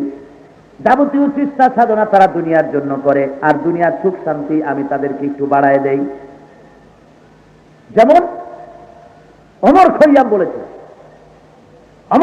বলেছেন, নগদ যা পাও হাত পেতে নাও, বাকির খাতায় শূন্য থাক, দূরের বাদ্য কিলাপ শুনে মাঝখানে যে বেজায় থাক, নগদ যা পাও হাত পেতে নাও। অর্থাৎ মৌলভী সাহেবরা বলেন, মৌলানা সাহেবরা বলেন, পীর সাহেবরা বলেন, ওই যে মরে গেলে পরে কবরের আযাব হবে, তারপরে কবরে ভালো হতে পারে, এরপরে কিয়ামতের দিন বেহেশতে হুর পাবা, বেহেশত পাবা, এ তো বাকি, এগুলো তো নগদ না, এগুলো কি বাকি। সুতরাং নগদ যা পাও হাত পেতে নাও, বাকিতে হুর কবে পাবো সেটা তো পরের কথা। এই যে নগদ নগদ হুররা রাস্তায় হেঁটে চলে বেড়ায়, এগুলোরে আগে নাও, জোরে কর নাউজুবিল্লাহ। এই বেলা ভাই মদ খেয়ে নাও, কাল নিশীথের ভরসা কই, চাঁদনি জাগিবে যুগ যুগ ধরি, আমরা তো আর রব না সই। ওমর খৈয়ামের কথা, যে এখনই ঢালো সুরা সখী মিটাও পিয়াসা, জনমের মতো ঢালো আর পাইকারি দরে খাও, ডু ফুর্তি নো চিন্তা, ইট ড্রিঙ্ক অ্যান্ড বি মেরি, ফুর্তি করো। দুনিয়া ফুর্তি করতে আসতে তোমরা, এই ফুর্তি যারা করতে চায় আমি তাদেরকে এখানে তাদের ফুর্তি বাড়াই দিই, ঠিক আছে করো। মহান আল্লাহ রাব্বুল আলামিন বলেন, এই দুনিয়ার বুকি যারা দুনিয়া চায়, দুনিয়া দুনিয়া যারা করতে থাকে আমি তাদের দুনিয়া বাড়ায় দেই। মনে করো না তাদের দালান কোঠা আর বাড়িঘর দেখে মনে করো না যে আমি তাদেরকে রহমত করে বাড়ায় দিয়েছি, আদৌ নয়, বরং এগুলি তাদের শাস্তি স্বরূপ। আর কিয়ামতের দিন ওয়ামা লাহুম ফিল আখিরাতি মিন নসিব, কিয়ামতের দিন একটা অংশ তাদের জন্য বাকি থাকবে না, সব এখানে শেষ। যা করেছিল ভালো কাজ তার প্রতিফল এখানেই শেষ। রাব্বুল আলামিন বলেন, ওয়ামান আরাদাল আখিরাতা ওয়া সাআ লাহা সা'য়াহা ওয়া হুয়া মুমিনুন ফাউলাইকা কানা সা'য়ুহুম মাশকুরা। আর যারা আখিরাত চায়, আমি আল্লাহ রাব্বুল আলামিন তাদের জন্য আখিরাতের সম্পদকে বাড়াই দেই। আখিরাত যারা চায় এবং সেজন্য যারা চেষ্টা সাধ্য করে, চেষ্টা সাধ্য করার মতো, ওহুয়া মুমিন, আর সে যদি মুমিন হয়, ফাউলাইকা কানা সাইয়ুহুম মাশকুরা, তার এই চেষ্টা সাধনা সাদরে আমি গ্রহণ করি। জোরে কোন আলহামদুলিল্লাহ। দুনিয়া আখিরাত যারা চায়, দুনিয়ায় ভালো ভালো কাজ করবে এবং ভালো কাজের বিনিময়ে সে ব্যক্তি কিয়ামতে আশা করবে। আল্লাহ বলেন, আমি তাকে কিয়ামতে ভালো কাজের পুরস্কার দেব। তবে কিনা ভালো কাজ যে করবে তাকে মুমিন হতে হবে। ভালো কাজের উদ্দেশ্য আমাকে খুশি করা হতে হবে। কারে খুশি? জোরে বলেন কারে? ভাইরা আমার, এই দুনিয়ার বুকে কতজনে ভালো ভালো কাজ করে। কেউ বা ব্রিজ বানায়, কেউ বা রাস্তা বানায়, কেউ বা টিউবওয়েল বানায়, কেউ বা চক্ষু শিবির খোলে, কেউ বা রক্তদান করে। হাজারো ভালো ভালো কাজ দুনিয়ায় করে। এগুলো ভালো কাজ না খারাপ কাজ? জোরে বলেন ভালো না খারাপ? ভালো কাজ। এসব ভালো কাজের উদ্দেশ্য যদি আল্লাহ রাব্বুল আলামিনকে খুশি করার জন্য যদি না হয়, কিয়ামতের দিন এর থেকে কানাকড়ি ফায়দা পাওয়া যাবে না। তবে আল্লাহ হলেন আহকামুল হাকিমিন। সেই জন্য আল্লাহ রাব্বুল আলামিন দুনিয়ার বুকে এর ফায়দা দিবেন। এই ভালো কাজের পুরস্কার কোথায় দিবেন? দুনিয়ায়। জোরে বলেন কোথায় দিবেন? দুনিয়ার বুকে দিবেন। অনেকে আছে রক্ত দেয়, অনেকে আছে চক্ষু দেয়, অনেকে আছে কত কিছু করে। এই যে আমাদের দেশে রোটারি, লায়ন, ফ্রিমাসন, তারপরে অ্যাপেক্স, লিও, জেসিস কি জানি আছে, নানান রকমের সংগঠন সংস্থা আছে। এই সংস্থাগুলির সাথে অনেক হাজি গাজি ভালো ভালো নামাজি মুসলমানও আছে না? তারা ভালো কাজের নিয়ত করেই সেখানে গেছে, কিন্তু তারা জানে না এই সবগুলি সংগঠন ইহুদি কর্তৃক পরিচালিত। এগুলি কাদের নিয়ে পরিচালিত? প্রত্যেকটি প্রতিষ্ঠান ইহুদি কর্তৃক পরিচালিত। এর হেড অফিস সব বিদেশে, সেখান থেকে এগুলি কন্ট্রোল করা হয়। আপনার উদ্দেশ্য যদি আল্লাহকে খুশি করা না হয়, শুধু মানবতার উপকার যদি হয়, তাহলে মনে করবেন তার ফায়দা দুনিয়ায় হবে, কিয়ামতের দিন এর জন্য কিচ্ছু পাওয়া যাবে না। আতর মাখা সুগ্রান মাখা কি সুন্নত? জোরে বলেন কি সুন্নত? আপনার নিয়ত থাকতে হবে যে সুন্নতে রসুল আমি ব্যবহার করছি। নিয়ত যদি না থাকে, শুধু সুগ্রান আসবে, সব 4 পয়সার হবে। নিয়ত থাকতে হবে। নিয়ত যদি করেন, ওমিয়া সুগ্রান তো আসবেই। সুগ্রান কে ঠেকাবে? নিয়তের জন্য সব তো আপনি পেয়ে যাবেন। বাড়িতে আপনি জানালা করবেন তো আলো বাতাসের জন্য, কিন্তু নিয়ত করুন জানালা বেশি করে করলাম এই জন্য, যাতে করে ফজরের আযান আমার রুমের মধ্যে প্রবেশ করে, আমি ঘুম থেকে জেগে যেন জামাতে নামাজ পড়তে পারি। এই জন্য এতগুলি জানলা বানাইছি। যতদিন ঘর থাকবে ততদিন পর্যন্ত এই সব আপনি, নিয়তের সব আপনি পাইতে থাকবেন আল্লাহর কাছে। জানালা বানালে তো আলো বাতাস এমনিই ঢুকবে, শুধু নিয়তের জন্যই সব কিছু হয়ে যাবে। এই জন্য যে ব্যক্তি পরকাল কামনা করে, পরকাল কামী লোকগুলিকে তাদের চেষ্টা সাধনা হতে হবে আল্লাহর রাস্তায়, আল্লাহকে সন্তুষ্ট করার উদ্দেশ্যে। আল্লাহকে সন্তুষ্ট করার উদ্দেশ্য ব্যতি রেখে আর কোনো কাজের জন্য হতে পারবে না। কুল্লান নুমিদ্দু হাউলাই ওয়া হাউলাই মিন আতাই রাব্বিক ওয়া মা কানা আতাউ রাব্বিকা মাহযুরা। আমি এই দল এবং ওই দল, দুই দলকে তোমার প্রভুর পক্ষ থেকে তাদের জন্য বাঁচার জন্য সামগ্রী দিয়ে থাকেন। আল্লাহ বলছেন, তোমার প্রভু এই দল এবং ওই দল, উভয় দলকে বাঁচার সামগ্রী দান করে থাকেন। ওমা কানা আতাউ রাব্বিকা মাহযুরা, আর তোমার প্রভুর দান থেকে প্রতিরোধকারী কেউ নাই। কথাটা হলো, পরকাল যারা বিশ্বাস করে আর পরকাল যারা বিশ্বাস করে না, এই উভয় দলকে আল্লাহ খাবারের জন্য বাঁচার সমস্ত সামগ্রী আল্লাহ দিয়ে থাকেন। জোরে কর সুবহানাল্লাহ। নাফরমানি করলেও তারপরেও আল্লাহ খেতে দেন না? জোরে বলেন দেন কিনা? হযরতে ইব্রাহিম আলাইহিস সালাম সাওমে বিসাল করার এক নিয়ম ছিল, তার আদত ছিল, তার সারা বছর রোজা রাখতেন আর ইফতার কোনো মেহমান ছাড়া ইফতার করতেন না। একবার ইফতারের সময় কোনো মেহমান পান না, দেখা গেল একটু পরে একজন লোক এসে গেছে, ইফতারের সময় হয় নাই, তার আগে আল্লাহর নাম না করে খাওয়া আরম্ভ করেছে। ইব্রাহিম আলাইহিস সালাম বললেন, আরে বেটা, ইফতারের তো অর্থ হয় নাই, তুমি তো শুরু করলা। কয় যে কিসের ইফতার? কয় তুমি তো আল্লাহর নামও নি না, তো আল্লাহকে দেখ। হযরত ইব্রাহিম আশ্চর্য হয়েছে, কি পাইলাম আজকে ইফতারের সময়? আল্লাহও চেনে না, ইফতারও চেনে না, রোজাও চেনে না, কি সর্বনাশ, যা আমার কাছ থেকে। ওর লোকটা উঠে চলে গেল। আল্লাহ রাব্বুল আলামিন দেখে বলেন, ইব্রাহিম যাকে তুমি আমার নাম নেয় নাই বলে, আমাকে চেনে না বলে একটা লোকমা সহ্য করতে পারলে না, উঠাইয়া দিলে, ওই লোকটার বয়স 80 বছর, 80 বছর পর্যন্ত আমারে শুধু চেনেই না তাই নয়, আমার সঙ্গে বিরোধিতা করেছে, তারপরেও এই জীবন পর্যন্ত আমি তারে খাওয়াইয়া পড়াই এসেছি। খেতে দেওয়ার মালিক আমি, সকলকে দেই জীবনের বাঁচার সামগ্রী, দুনিয়ায় টিকে থাকার যা দরকার, পরকাল যারা চায় তাদেরও দেব, পরকাল যারা চায় না তাদেরও দেব, যেহেতু আমি আল্লাহ। ধরে বলেন সুবহানাল্লাহ। সকলকে দেব। আর প্রয়োজনীয় জিনিস, এসেনশিয়াল জিনিস সব আল্লাহ রাব্বুল আলামিন আপন হাতের মুঠায় রেখেছেন, কারো মানুষের হাতে ছেড়ে দেন নাই। যেমন পানি সমস্ত প্রাণীর জন্য দরকার, তাই না? সূর্য, সূর্যের আলো, অক্সিজেন, বাতাস সকল প্রাণীর জন্য। আল্লাহ রাব্বুল আলামিন এগুলি মানুষের হাতে ছাড়েন নাই, নিজের হাতে রেখে দিয়েছেন। এই জন্য যে মানুষের হাতে যদি ছেড়ে দেওয়া হয়, মানুষ এমনই সংকীর্ণ, যারা ক্ষমতায় যাবে তারা বাতাস কন্ট্রোল করবে, অক্সিজেন কন্ট্রোল করবে, পানি কন্ট্রোল করবে। বিরোধী দল যখন পানি চাইবে, যখন অক্সিজেন চাইবে, তারা বলবে আমাদের স্টক খালি, গুদামে এখন আর মাল নাই। মানুষ তখন অক্সিজেন দিলে মরবে, পানির অভাবে মরবে।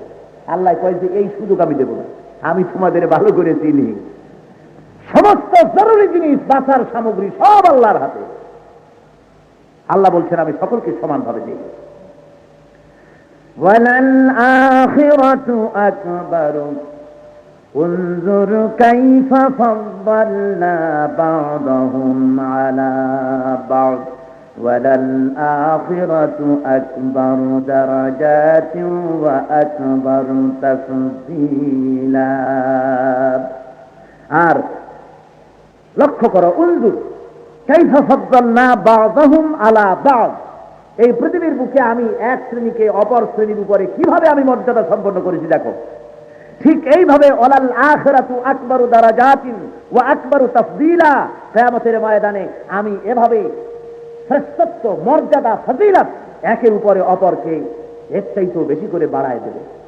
এটা হলো অর্থ। ব্যাখ্যা হলো এই, দুনিয়ার ময়দানে দেখা যায় যে এক শ্রেণীর লোকের উপরে আরেক শ্রেণীর লোকেদের মর্যাদা, মান, সম্মান বেশি।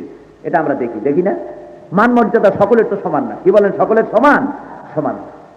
মান মর্যাদার দিক থেকে এইভাবে উঁচা নিচা এভাবে সমাজের মধ্যে আছে। তোমরা লক্ষ্য করো এটা। এখানে পরকাল কামীরা আর দুনিয়া পূজারী দুইটা দল। দুনিয়া পূজারী যাদের বৃত্ত আছে, টাকা পয়সা আছে, বহুত আছে, তাদেরকেও লোকেরা সম্মান করে ঠিকই, কিন্তু সেই সম্মান করে ভয়ের চোটে। কিসের চোটে করে? ভয়ের চোটে। যদি সম্মান না করি তাহলে আমার সর্বনাশ করে দিতে পারে। ভয়ের চোটে সম্মান করে। আর কিছুর জন্য অন্তর দিয়ে তার নিজের লোকেরা, তার চাকর, তার ড্রাইভার, তার আত্মীয় স্বজন ভক্তি করে না, শ্রদ্ধা করে না, যেহেতু আমাদের লুটপাট করে, আমাদের হক নষ্ট করে এরা বড় লোক হয়েছে, এই জন্য তাদের প্রতি ঘৃণা।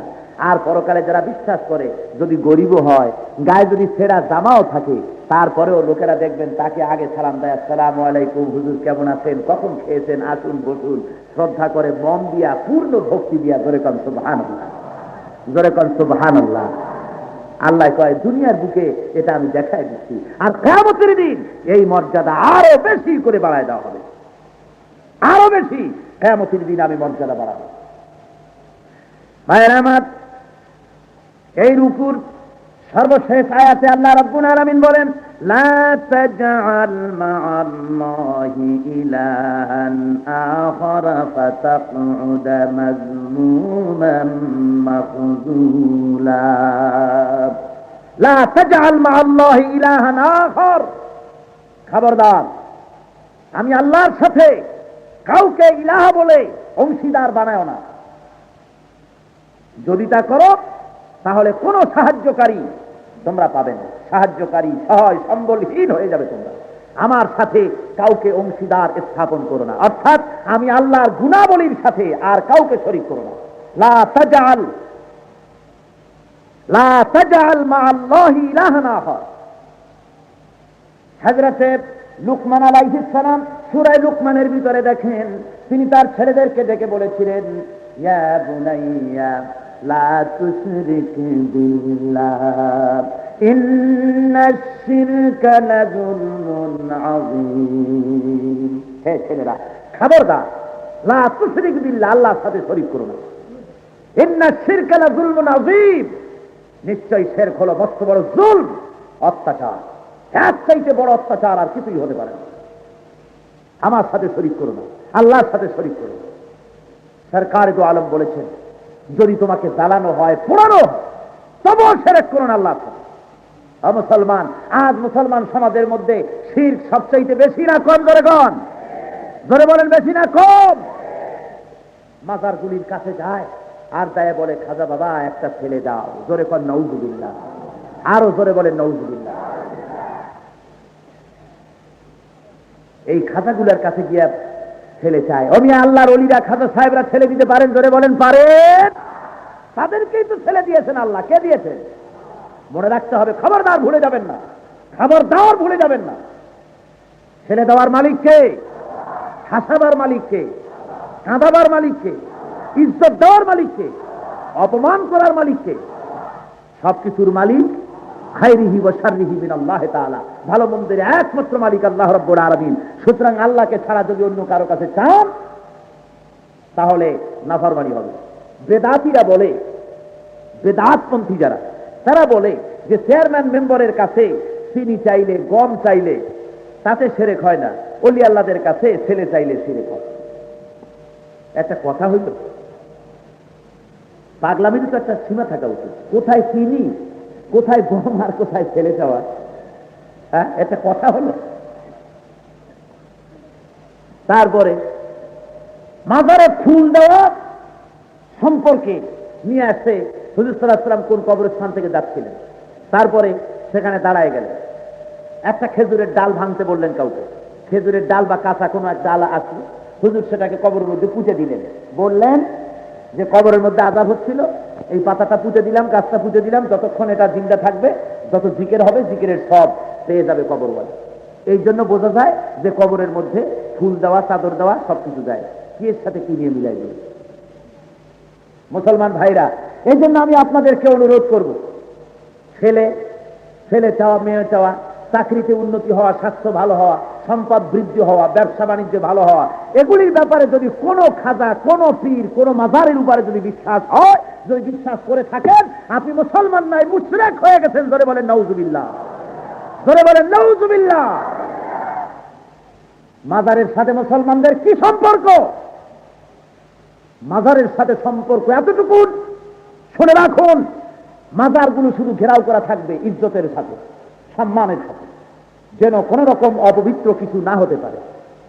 আর ওই এলাকায় যখন আপনি যাবেন কবরের পাশ দিয়া, তখন আপনি ইচ্ছে করলে কবরে সালাম দিন কবরওয়ালাকে, আর জিয়ারত করুন, দরুদ পড়ুন, কালাম পড়ুন, মুনাজাত করুন, আল্লাহর কাছে বলুন, ওনার কাছে কিছুই না।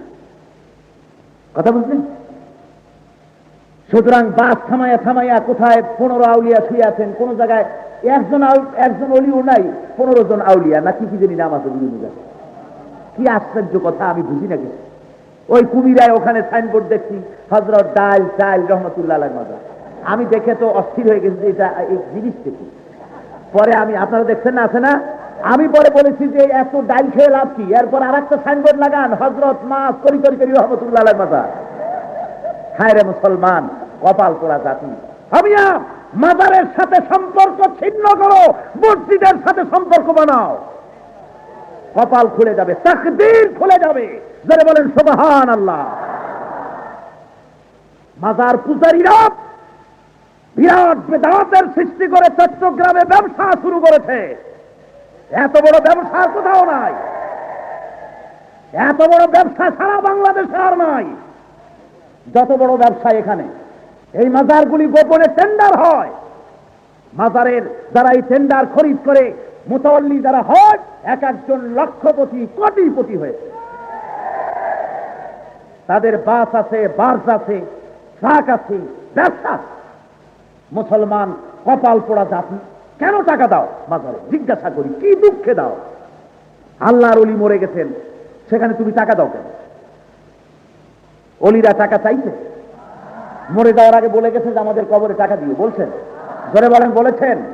তাহলে কেন এই টাকা দেওয়া? কিসের জন্য? কোন দুঃখে?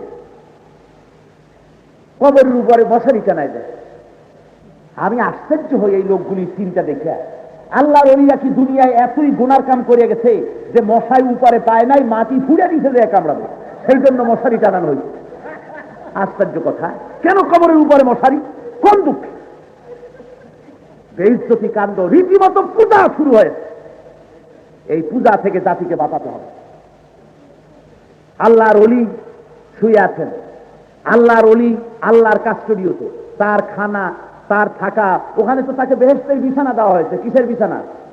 ফাফরিসু বিল জান্নাহ ওয়ালবিসু বিল জান্নাহ। আল্লাহ রাসূলের পাক পরিষ্কার বলেছেন যে কবরের মধ্যে ইমানদার লোককে শোয়াবার পর যখন সওয়াল জবাব হয়ে যায়, তারপরে আল্লাহ ফেরেশতাদেরকে বলেন যে আমার বান্দাটারে আর জ্বালাইস না। সুবহানাল্লাহ। জীবন ভর কষ্ট করেছে, জীবন ভর কষ্ট করেছে। এ ফেরেশতারা, ফাফরিসু বিল জান্নাহ ওয়ালবিসু বিল জান্নাহ, আমার বেহেশতের পোশাক নিয়ে তারে পরা, আমার বেহেশতের বিছানা তার জন্য বিছায় দে। আর তার কবরটাকে ইলা মাদ্দা বাসারি, তার চোখের দৃষ্টি যদ্দূর যায় অদ্দূর প্রশস্ত করে দে কবর। সুবহানাল্লাহ। এরপরে আল্লাহর বান্দাকে শোয়াই দিয়ে ফেরেশতারা বলে নুম কানাউমুল হুরুস, ঘুমায় যা যেমন নতুন দুলামিয়া ঘুমায় বাসর সজ্জায়। ও আল্লাহর ওলি, তুমি নতুন বাসর সজ্জায় দুলামিয়ার মতো ঘুমায় থাকো, উঠবা কিয়ামতের দিন এ পর্যন্ত আরামে থাকো। জোরে কোন সুবহানাল্লাহ। আল্লাহর ওলিরা ঘুমায় আছে সেখানে, তুমি পয়সা দিতে যাই ডিস্টার্ব করো কেন? ভাইরা আমার, আমি বহুবার আপনাদের কাছ থেকে ওয়াদা নিয়েছি, আজও ওয়াদা নেব, আপনারা মাজারে আর 4টা পয়সাও দেবেন কেউ? ধরে বলেন দেবেন? হাত উঁচু করে বলেন আর দেব না, আর দেব না, আর দেব না। আলহামদুলিল্লাহ, হাত নামান। আলহামদুলিল্লাহ। নিজেরা তো দেবেনই না, কাউকে দিতে দিবেন না। হারাম পয়সা দেওয়া। পয়সা দিবেন মাদ্রাসায়, পয়সা দিবেন এতিমখানায়, পয়সা দিবেন মসজিদে। ওই কবর পূজারী বেদাতিরা তাদের এই ব্যবসায় ভাটা পড়েছে বলে যুক্তিতর্ক ছেড়ে দিয়ে লাঠি হাতে নিয়েছে। মাহফিলের কথা শুনলে সে জায়গায় পাল্টা মাহফিল করে, লাঠি ঠ্যাঙ্গা নিয়ে আসে, যেহেতু ব্যবসায় ভাটা পড়েছে। লাঠি ঠ্যাঙ্গা দিয়া বুঝাই দিতে পারবে না এটা তোমার মায়ের জ্বালানো কেরোসিনের বাতি না, ফু দিয়া নিবাইতে পারবে না আল্লাহর জ্বালানো বাতি। ফু দিয়া নিবাতে গেলে দাড়ি পুড়ে যাবে। আল্লাহ রাব্বুল আলামিন তার তাওহীদকে প্রতিষ্ঠা করতে চান, কুফরিকে উঠাই দিতে চান। খবরদার, কোন মাজার এভাবে পূজা করা স্পষ্টভাবে আপনাদের বন্ধ করতে হবে। রাজি আছেন? আল্লাহ পরিষ্কার বলছেন, ওয়ালা লা তাজাল মা আল্লাহি ইলাহান আখার, তোমার মাবুদের সাথে, মাবুদের শক্তির সাথে কোন শক্তির শরীক স্থাপন করো না। পুরা রুকুটিতে আল্লাহ রাব্বুল আলামিন আমাদেরকে এক আল্লাহর দাসত্ব করতে বলেছেন। পূর্ণ রুকুটিতে আল্লাহ রাব্বুল আলামিন কাজ এবং কথার মিল করতে বলেছেন, মুনাফিকি বর্জন করতে বলেছেন। আজকে মুনাফিকি ছেয়ে গেছে দেশ ও জাতির সর্বস্তরে। মুনাফিকি ছেয়ে যায় নাই? জোরে কোন, জোরে বলেন যায়নি? আমাদের দেশের বড় বড় নেতারা মঞ্চে ইসলামের কথা বলেন, মুনাফিক ফুটছে কদ্দুর গেছে দেখে। মঞ্চে দাঁড়ায় বলতেছেন ইসলামের আদর্শ ব্যতি রেখে, যখনই কোনো প্যান্ডেলে আসে আর যদি দেখে অনেক টুপি, তাহলে বলে যে ইসলামী আদর্শ ছাড়া এ জাতির বাঁচার কোনো উপায় নেই। আরে বেটা, যদি বাঁচার উপায় না থাকে, যদি বোঝো তো কায়েম করিস না কেন? কোন দুঃখে করো না? তাহলে বোঝা গেল এটা মুখের কথা। এটা কিসের কথা? অনেকে আছে দেখেন না, বিদেশিরা ইসলাম সম্পর্কে কি বলেছে তা বলতে গিয়ে খুব খুশি খুশি থাকে। খ্রিস্টানরা, ইহুদিরা ইসলাম সম্পর্কে কি সার্টিফিকেট দিল, রসুল সম্পর্কে কি বলল তা বলতে গিয়ে খুব গর্ববোধ করে। এইটা গর্ববোধ করার কিছু নেই। ইহুদি আর খ্রিস্টানেরা ইসলাম সম্পর্কে আর রসুল সম্পর্কে কি বললো আর না বললো সেই পরোয়া ইসলাম আর রসুলের আছে নাকি? মুখাপিক্ষি আল্লাহ এবং তার রসুল। এই কথাগুলি তাদের মুখের কথা। যদি সত্যি ইসলামের প্রশংসা তাদের মনের হতো, তাহলে ইহুদি আর খ্রিস্টানের মধ্যে কেন থাকে? ইসলাম কবুল করে না কেন? ঠিক কিনা? এটা মুনাফিকি কথা। এই মুনাফিকি কথা ছড়িয়ে পড়েছে সর্বত্র। শুধু তাই নয়, মুনাফিক খোদাদ্রোহী শক্তি আজ ছড়িয়ে পড়েছে ইউনিভার্সিটিতে, ছড়িয়ে পড়েছে বঙ্গভবনে, ক্যান্টনমেন্টে, সেক্রেটারিয়েটে, বাংলা একাডেমিতে, শিশু একাডেমিতে, সর্বত্র আজ মুনাফিকি ছড়িয়ে পড়েছে। আমি তাই বলতে চাই, শিশু একাডেমি যে কাজ করলো, মুনাফিকির জন্য আজকে আমাদের জবাব দিতে হবে।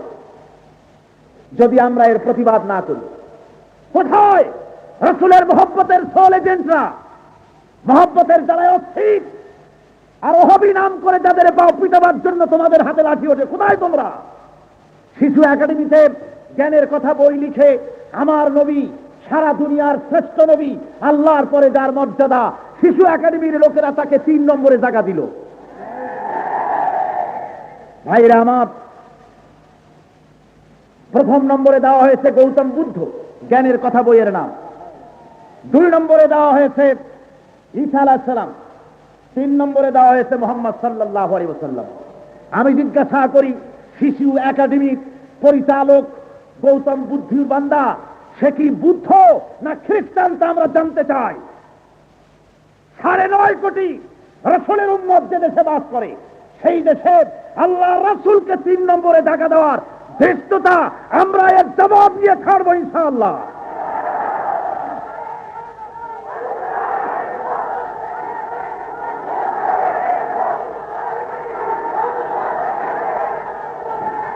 ভাইরা আমার, তারা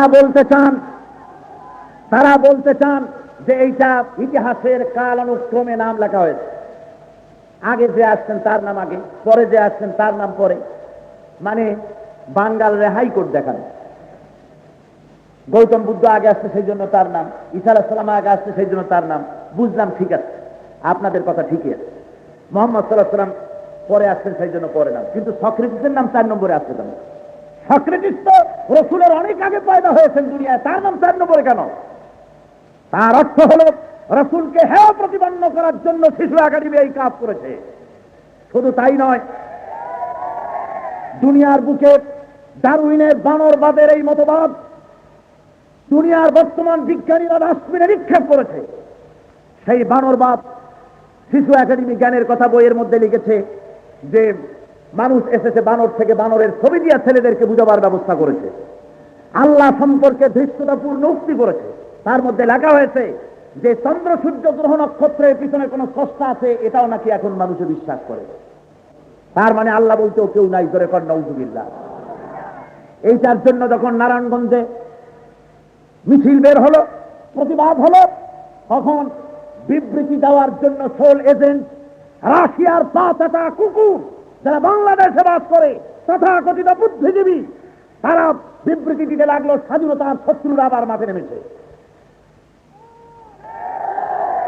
আমি জিজ্ঞাসা করি, আমার রাসূলকে 3 নম্বরে জায়গা দেওয়া হলো, সেই মিছিলের ভিতরে শুধুমাত্র সাধারণ লোকেরা নামে নাই, মুক্তিযোদ্ধারাও ছিল সে মিছিলে।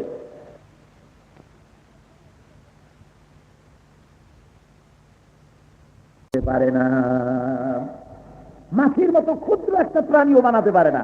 আছে না কোরআন শরীফে? যুক্তি দিয়ে বোঝানো হয়েছে, এটা নয় নবী লাঠি নিয়ে যারা মূর্তি পূজা করে সবাই পিঠে একেবারে শেষ করে দেন, এরকম যুক্তি দিয়ে বোঝানো।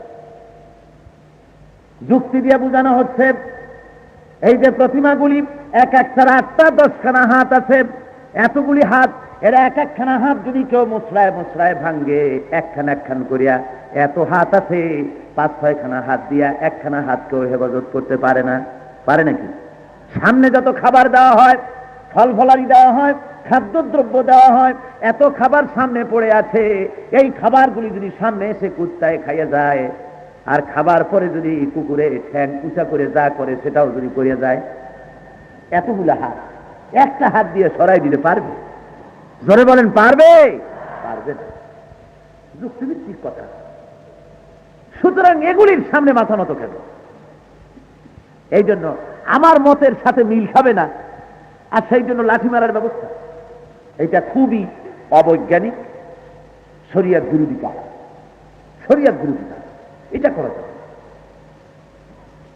তবে হ্যাঁ, শরিয়তকে কায়েম করার জন্য, ইসলামী বিধানকে প্রতিষ্ঠা করার জন্য যখন মুজাহিদরা, দ্বীনের কর্মীরা, আন্দোলনের লোকেরা যখন ইসলামকে প্রতিষ্ঠা করার জন্য এগিয়ে যাবে, তখন যদি বাধাপ্রাপ্ত হয়, লাঠি নিয়ে যদি কেউ আসে, তাহলে লাঠি দিয়ে মোকাবেলা করার ছাড়া তো আর উপায় নেই, এটা জায়েজ হবে। কিন্তু আপনি যখন মানুষকে বুঝাতে যাবেন, বুঝ মানলো না বলে আপনি লাঠি মারবেন, এটা হতে পারবে না। কথা বুঝতে পেরেছেন? এটা হতে পারবে।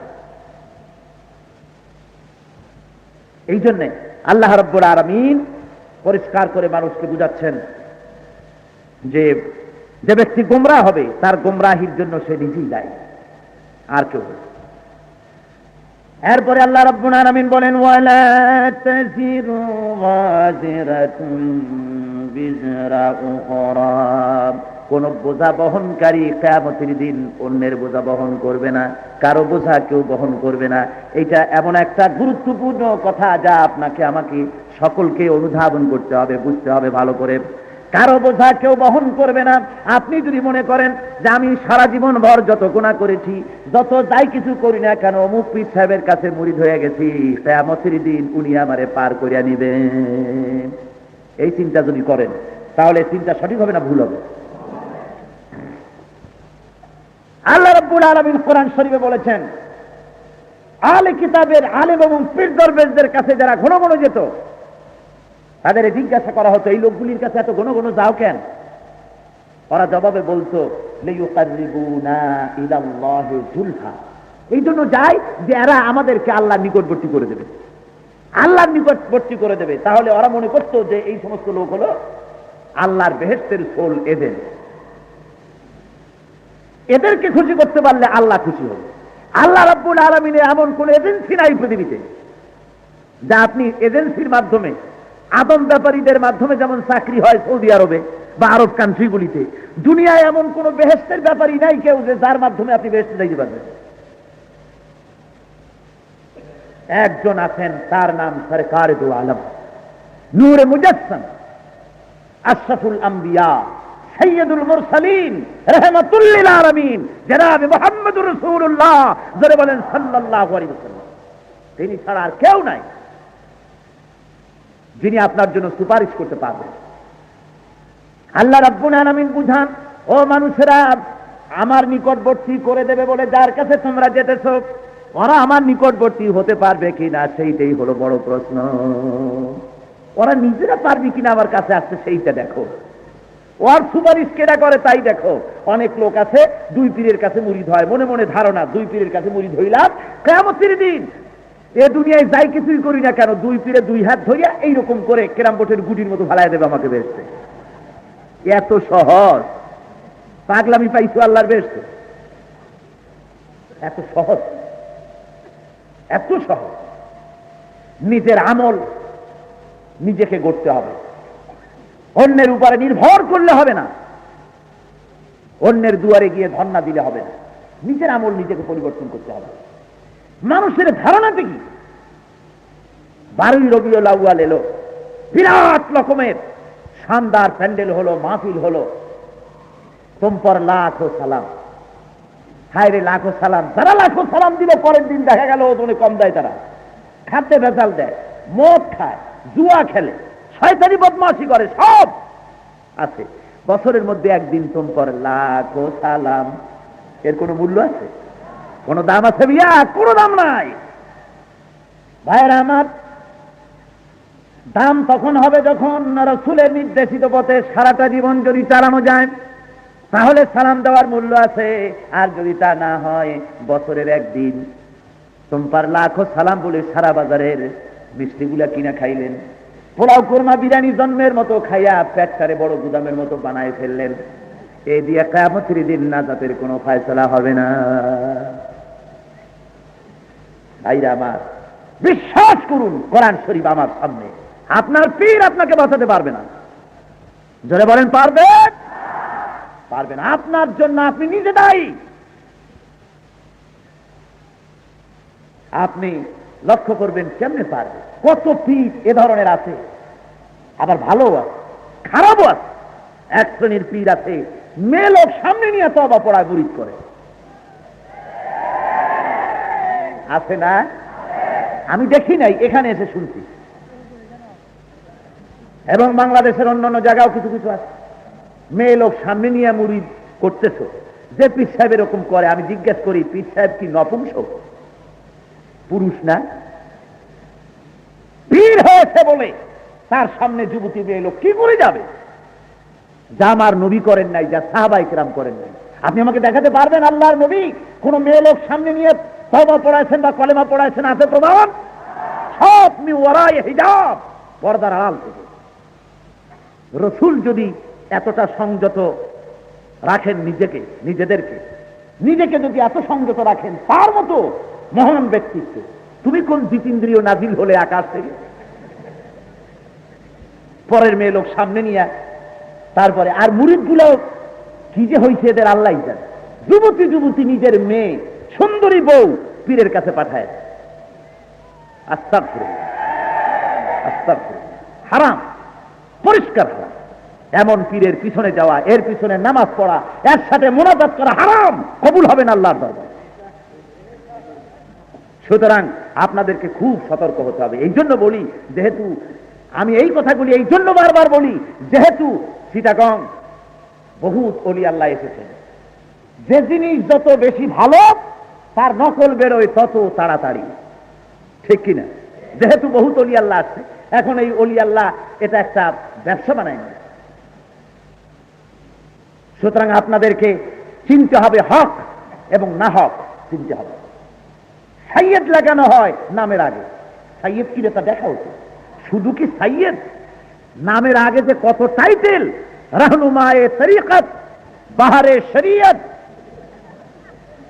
জলুসে হকিকত, মাহবুবে রব্বানি, জেনারেল উসমানী, কত যে কিছু লাগায় নামে, নাম খুঁজে পাওয়া মুশকিল, এত 4-5 হাত লম্বা ইমামে জামান, কত কিছু। জোরে কর নাউজুবিল্লাহ। ও চট্টগ্রামবাসীরা, তোমাদের জন্য খুশকিসমতি, নকল সাইয়েদের পিছনে যেতে হবে না। আজকে এখানে নাই বলে বলছি, চট্টগ্রামবাসীদের জন্য চরম সৌভাগ্য, একজন আসল খাঁটি মদনী সাইয়েদ আওলাদে রাসূল চট্টগ্রামে আছেন। জোরে বলেন সুবহানাল্লাহ। যদি দোয়া নিতে হয় তাহলে শাহী মসজিদের ইমাম আওলাদে রাসূলের কাছে যাও, আল্লাহ খুশি হবেন, রাসূল খুশি হবেন। পেটের মধ্যে বোমা মারলে সাইয়েদ হয়ে আসে, পেটের ভিতরে বোমা মারলে আরবির একটা ইবারত বার হবে না, সহি করে আরবি পড়তে পারবে না। এই ধরনের লোকগুলি বিরাট জলুস নিয়ে শানদার হয়ে নাজিল হয়, আর মানুষেরা পাগল হয়ে ছোটে। কি জন্য?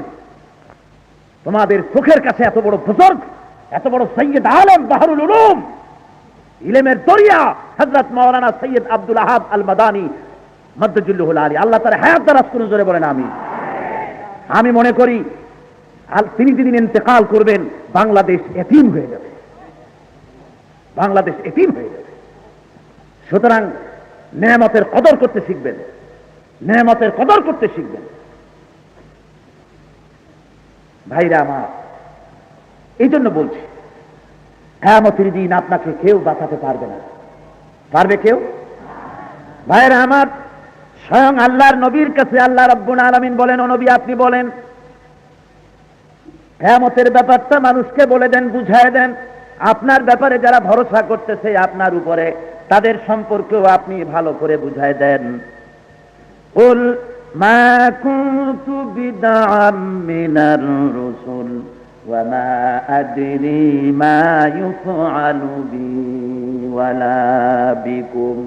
ও নবী আপনি বলে দেন, মা কুনতু বিদআম মিনার রাসূল, আপনি বলে দেন আমি কোন নতুন রসুল নই, আমার আগে বহুত রসুল দুনিয়ায় এসেছিলেন, বিদায় হয়ে গেছেন।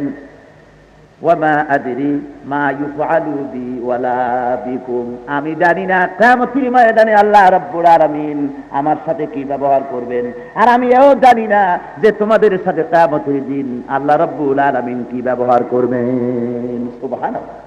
জোরে বলেন সুবহানাল্লাহ। ও মিয়া, স্বয়ং আল্লাহর নবী যিনি না এলে আকাশ হতো না, জমিন হতো না। সুবহানাল্লাহ। যিনি না এলে কিছু পয়দা হতো না, তিনি বলছেন, আল্লাহ বলাচ্ছেন, নবী বলেন কিয়ামতের দিন আপনার সাথে কি ব্যবহার হবে আপনি জানেন না, বলে দেন। অন্যদের সাথে কি ব্যবহার হবে তাও আপনি জানেন, বলে দেন। হুজুর এই আয়াত নাজিল হওয়ার পর সাহাবায়ে কিরামদের ডাকলেন, আহলে বায়ত ডাকলেন, বললেন, কলিজার টুকরা মা ফাতিমা, হাসান, হুসাইন, আলী, আমার পরিবার পরিবর্গ শুনে রাখো, এই মাত্র আয়াত নাজিল হয়েছে। আমি জানি না কিয়ামতে আমার সঙ্গে আল্লাহর কি ব্যবহার হবে, আর আমিও জানি না তোমাদের সাথে আল্লাহ কি ব্যবহার করবে। সুতরাং ও আমার মা ফাতিমা, ও কলিজার টুকরা মা ফাতিমা, নয়নের মণি ইমাম হাসান হুসাইন, আমার উপরে নির্ভর না করে আমলের উপরে নির্ভর করো, আমল তৈরি করো। আমল যদি ভালো হয় কিয়ামতের দিন আল্লাহ রাব্বুল আলামিন নাজাত দিবেন। ভাইয়েরা আমার, হযরতে ফাতিমা রাদিয়াল্লাহু তাআলা আনহা যেদিন ইন্তেকাল করবেন সেই রাত্রে তিনি হযরত আলী রাদিয়াল্লাহু তাআলা আনহুকে ডেকে বলেন, প্রাণের স্বামী আলী, আমার মৌত ঘনিয়ে এসেছে, মৌতের সময় এসে গেছে, আমি বিদায় হয়ে যাব দুনিয়া থেকে। তোমার কাছে আমার অনুরোধ, যখনই আমি মরে যাই না কেন আমার জানাজা যেন রাতের বেলায় করবে, গভীর রাত্রে। বেশি লোককে খবর দিবে না, অল্প লোক দিয়ে জানাজা পড়বে। যেহেতু আমার মৌতের খবর শুনলে পরে সাহাবায়ে কিরামদের মধ্যে কান্নাকাটির রোল পড়ে যাবে, বিরাট জামাত হবে। আর আমাকে যদি প্রকাশ্য দিনের বেলায় জানাজা দেওয়া হয় তাহলে তারা দেখতে পাবে নবীর মেয়ে কতখানি লম্বা, কি আকার ছিল। সুতরাং গভীর রজনীতে সামান্য কয়েকজন লোক নিয়ে আমার জানাজার ব্যবস্থা করবে। হযরতে আলী রাদিয়াল্লাহু তাআলা আনহু, হযরত ফাতিমা রাদিয়াল্লাহু তাআলা আনহার ইন্তেকালের পরে দুই চারজন কয়েকজন সাহাবীদেরকে খবর দিলেন। তার মধ্যে হযরত আবু যর গিফারী রাদিয়াল্লাহু তাআলা আনহু ছিলেন। কবর খোঁচা হলো। কবরের ভিতরে হযরত আবু যর কবরের মধ্যে নেমে খালি গায়ে গড়াগড়ি দিতে লাগলেন আর বলতে লাগলেন, ওরে কবর, তোর মধ্যে কারে রাখতেছি তুই কি জানিস? তোর ভিতরে রেখে যাচ্ছি, তোর ভিতরে রাখতেছি বেহেশতের সমস্ত বেহেশতি রমণীদের সরদারিনী, তাকে তোর মধ্যে রেখে যেতেছি। খবরদার কবর, বেয়াদবি করবি না। কোনো জবাব আসে না কবর থেকে। আবার হযরত আবু যর বলে, এ কবরের মাটি, তুই কি জানিস তোর মধ্যে কারে রাখতেছি? তোর ভিতরে রেখে যাচ্ছি যাকে, তিনি হলেন হযরতে হাসান হোসেনের মা, হযরতে আলীর স্ত্রী। খবরদার বেয়াদবি করবি না। কোনো জবাব আসে না। আবার হযরতে আবু যর এবার চিৎকার মেরে বলেন, এ কবর, কেন তুই কথা বলিস না? তোর ভিতরে যাকে রেখে যাচ্ছি তিনি হলেন আখেরি জামানার পয়গম্বর নবী মুহাম্মদুর রাসূলুল্লাহ সাল্লাল্লাহু আলাইহি ওয়াসাল্লামের কলিজার টুকরা, নয়নের মণি মা ফাতেমা, তারে রেখে যাচ্ছি। খবরদার যেন বেয়াদবি করবি না। হযরত আবু যর বলেন, আমি এই ঘোষণা করার পর আমি শুনতে পেলাম কবরের থেকে মানুষের মতো করে আওয়াজ বের হলো। কবর ডাক দিয়া বলে, আবু যর, আমি ফাতেমা চিনি না, বেহেশতের সরদারিনী আমি চিনি না, হাসান হোসেনের মা চিনি না, আলীর স্ত্রী চিনি না, রসুলের কলিজার টুকরা মেয়ে হযরতে মা ফাতেমাকে আমি চিনি না। আমি চিনি আমার ভিতরে যদি আমল ভালো নিয়ে কেউ যদি আসে আরামে থাকতে পারবে, আর আমল যদি খারাপ হয়, আমল যদি খারাপ হয় তাহলে আমার কবরের ডান দিকের মাটি পৃথিবীর এক প্রান্তে চলে যাবে, বাম দিকের মাটি পৃথিবীর আর এক প্রান্তে চলে যাবে। দুই প্রান্ত থেকে এসে এমন জোরে চাপ মারা হবে যাতে করে হাড্ডি আর গোশত জনমের মতো মাটির সাথে মিশে যাবে। হযরত আবু যর গিফারী রাদিয়াল্লাহু তাআলা আনহু এই চিৎকার শুনে, কবরের এই আওয়াজ শুনে চিৎকার মেরে কবর থেকে বেরিয়ে জানাজার পর চলে গেলেন। জীবনে সংসার করতে আর তিনি পারলেন না। ভাইরা আমার, এই জন্য বলছি আমলের উপরে সবকিছু নির্ভর করবে। কিয়ামতের দিন আপনার নিজের আমলের উপরে নিজেকে নির্ভর করতে হবে। কোন পীর আপনাকে বাঁচাতে পারবে না, খোদার কসম। কোন মাওলানা সাহেব, কোন পীর সাহেব, কোন সাইয়্যেদ সাহেব, কেউ বাঁচাতে পারবে না। নিজের আমলের উপরে নিজেকে নির্ভর করতে হবে। কিয়ামতের দিন বাঁচবার একটাই পথ, যদি আল্লাহর নবী নিজে দয়া করে যদি উম্মত বলে পরিচয় দেন আর যদি সুপারিশ করেন, এছাড়া মুসলমানের মুমিনদের বাঁচবার জন্য কিয়ামতে আর উপায় নাই। আল্লাহর নবী যদি সেদিন সুপারিশ করেন। হযরত আয়েশা সিদ্দিকা রাদিয়াল্লাহু তাআলা আনহা বলেন, ইয়া রাসূলুল্লাহ, কিয়ামতের ময়দানে অগণিত মানুষের মাঝে আপনি আপনার উম্মতগুলিকে কেমন করে বেছে নেবেন? হুজুর বলেন, ও আয়েশা শোনো, যদি একটা সাদা কপালওয়ালা ঘোড়া অগণিত ঘোড়ার মধ্যে যদি হারায় যায় তাহলে সাদা কপালওয়ালা ঘোড়াটি তার মালিক খুঁজে পাবে নাকি? হযরত আয়েশা বলেন, হুজুর অনায়াসই পাবে। হুজুর বলেন, আয়েশা শোনো, কিয়ামতের ময়দানে অগণিত অসংখ্য লোকেদের মাঝে আমার উম্মতদের আমি চিনব। আল্লাহ যখন আমাকে বাঁচতে বলবেন, জান্নাতি মানুষগুলো বেছে নিতে বলবেন, আমি তখন আমার উম্মতদের চিনব যে সব উম্মতেরা দুনিয়ার ময়দানে আমল ভালো করেছে, নামাজ পড়েছে, এই কারণে তাদের চেহারা নূরে চমকাতে থাকবে। ওই নূরের চমক দেখে আমি আমার উম্মতগুলি জান্নাতের জন্য আমি বেছে নেব। যারা নামাজ পড়েনি, আমল ভালো করেনি, তারাও বলবে, ইয়া রাসূলুল্লাহ, আমাকে কেন বাঁচলেন না? আমিও তো আপনার উম্মত। হুজুর বলবেন, সোহকান সোহকান লিমান গায়্যারা মিন বাদি, ভেগে যাও, দূর হয়ে যাও, তুমি আমার উম্মত নও। যদি তুমি উম্মত হতে এদের মতো তোমার চেহারায় নূর চমকাবে। ভাইরা আমার, এই জন্য আমল তৈরি করতে হবে, আমল দিয়ে জিন্দেগি তৈরি হয়। সুতরাং আসুন আমরা আমাদের আমলকে ভালো করে গড়ে তুলি। একটুখানি দরুদ শরীফ পড়েন। সালাতুন ইয়া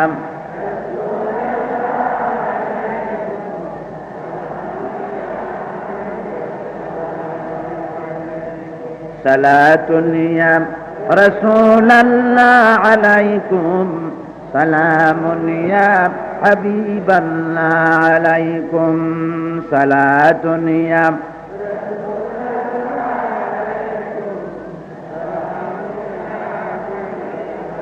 একটু জোরে পড়েন না মোহব্বতের সাথে। সালাতুন ইয়া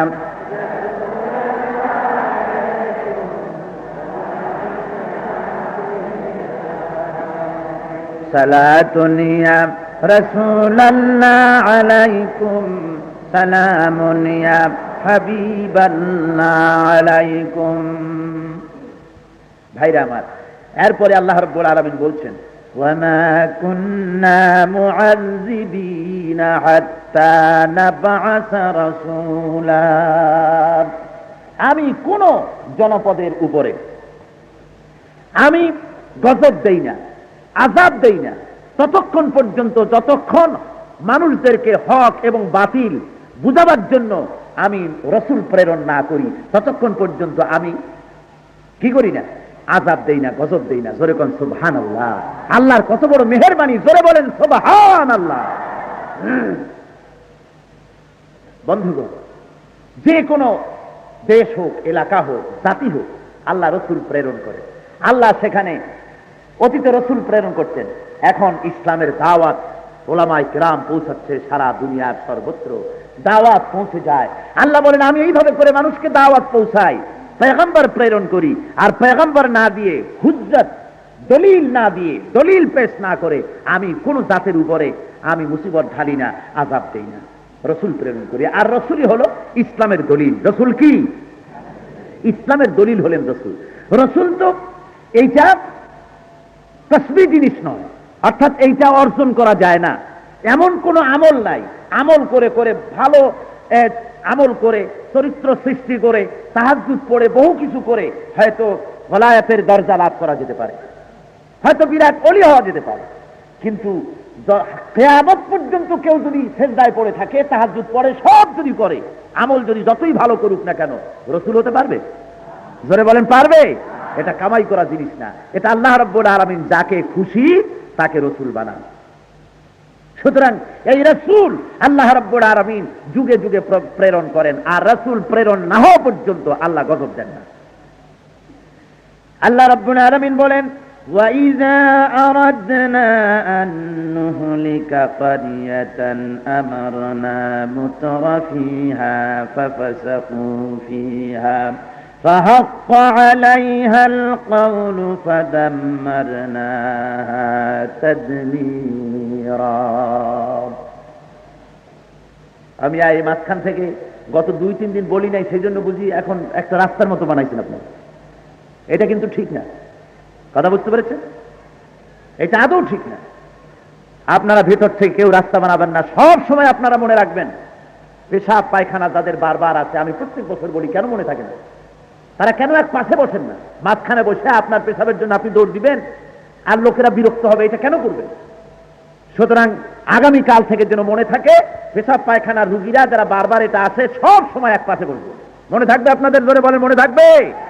মনে থাকে যেন, বেয়াদবি কেউ করবেন না। ভাইরা আমার, আল্লাহ রাব্বুল আলামিন বলছেন, আমি যখন ইচ্ছে করি, ওয়াইজা আরাদনা আন নুহলিকা কারিয়া, আমি যখন কোন জনপদকে ধ্বংস করার, গজব দেওয়ার সিদ্ধান্ত করি, আমার না মুত্রাফিহা, তখন আমি সেখানকার সচ্ছল ব্যক্তিদেরকে নাফরমানি করার হুকুম দেই। ফাফাসাকু ফিহা, তখন তারা নাফরমানিতে লিপ্ত হয়ে যায়। ফাহাক্কা আলাইহাল কওল, তখন সেখানে আমার গজব আসার মতো পরিবেশ তৈরি হয়ে যায়। ফাদাম্মারনাহা তাদমীরা, আমি তখন সেই জনপদকে ধ্বংস বিনষ্ট করে দেই। অর্থ শুনে মনে হচ্ছে যে তাহলে তো গজব যা আছে, গজব দেন আল্লাহ, কিন্তু মানুষেরা যে নাফরমানি করে সেটা তো করে আল্লাহর হুকুমে। কথাটা এরকম না, এ কথাটা একটা রূপক। আমার না হুকুম দেই, এটা হলো একটা রূপক কথা।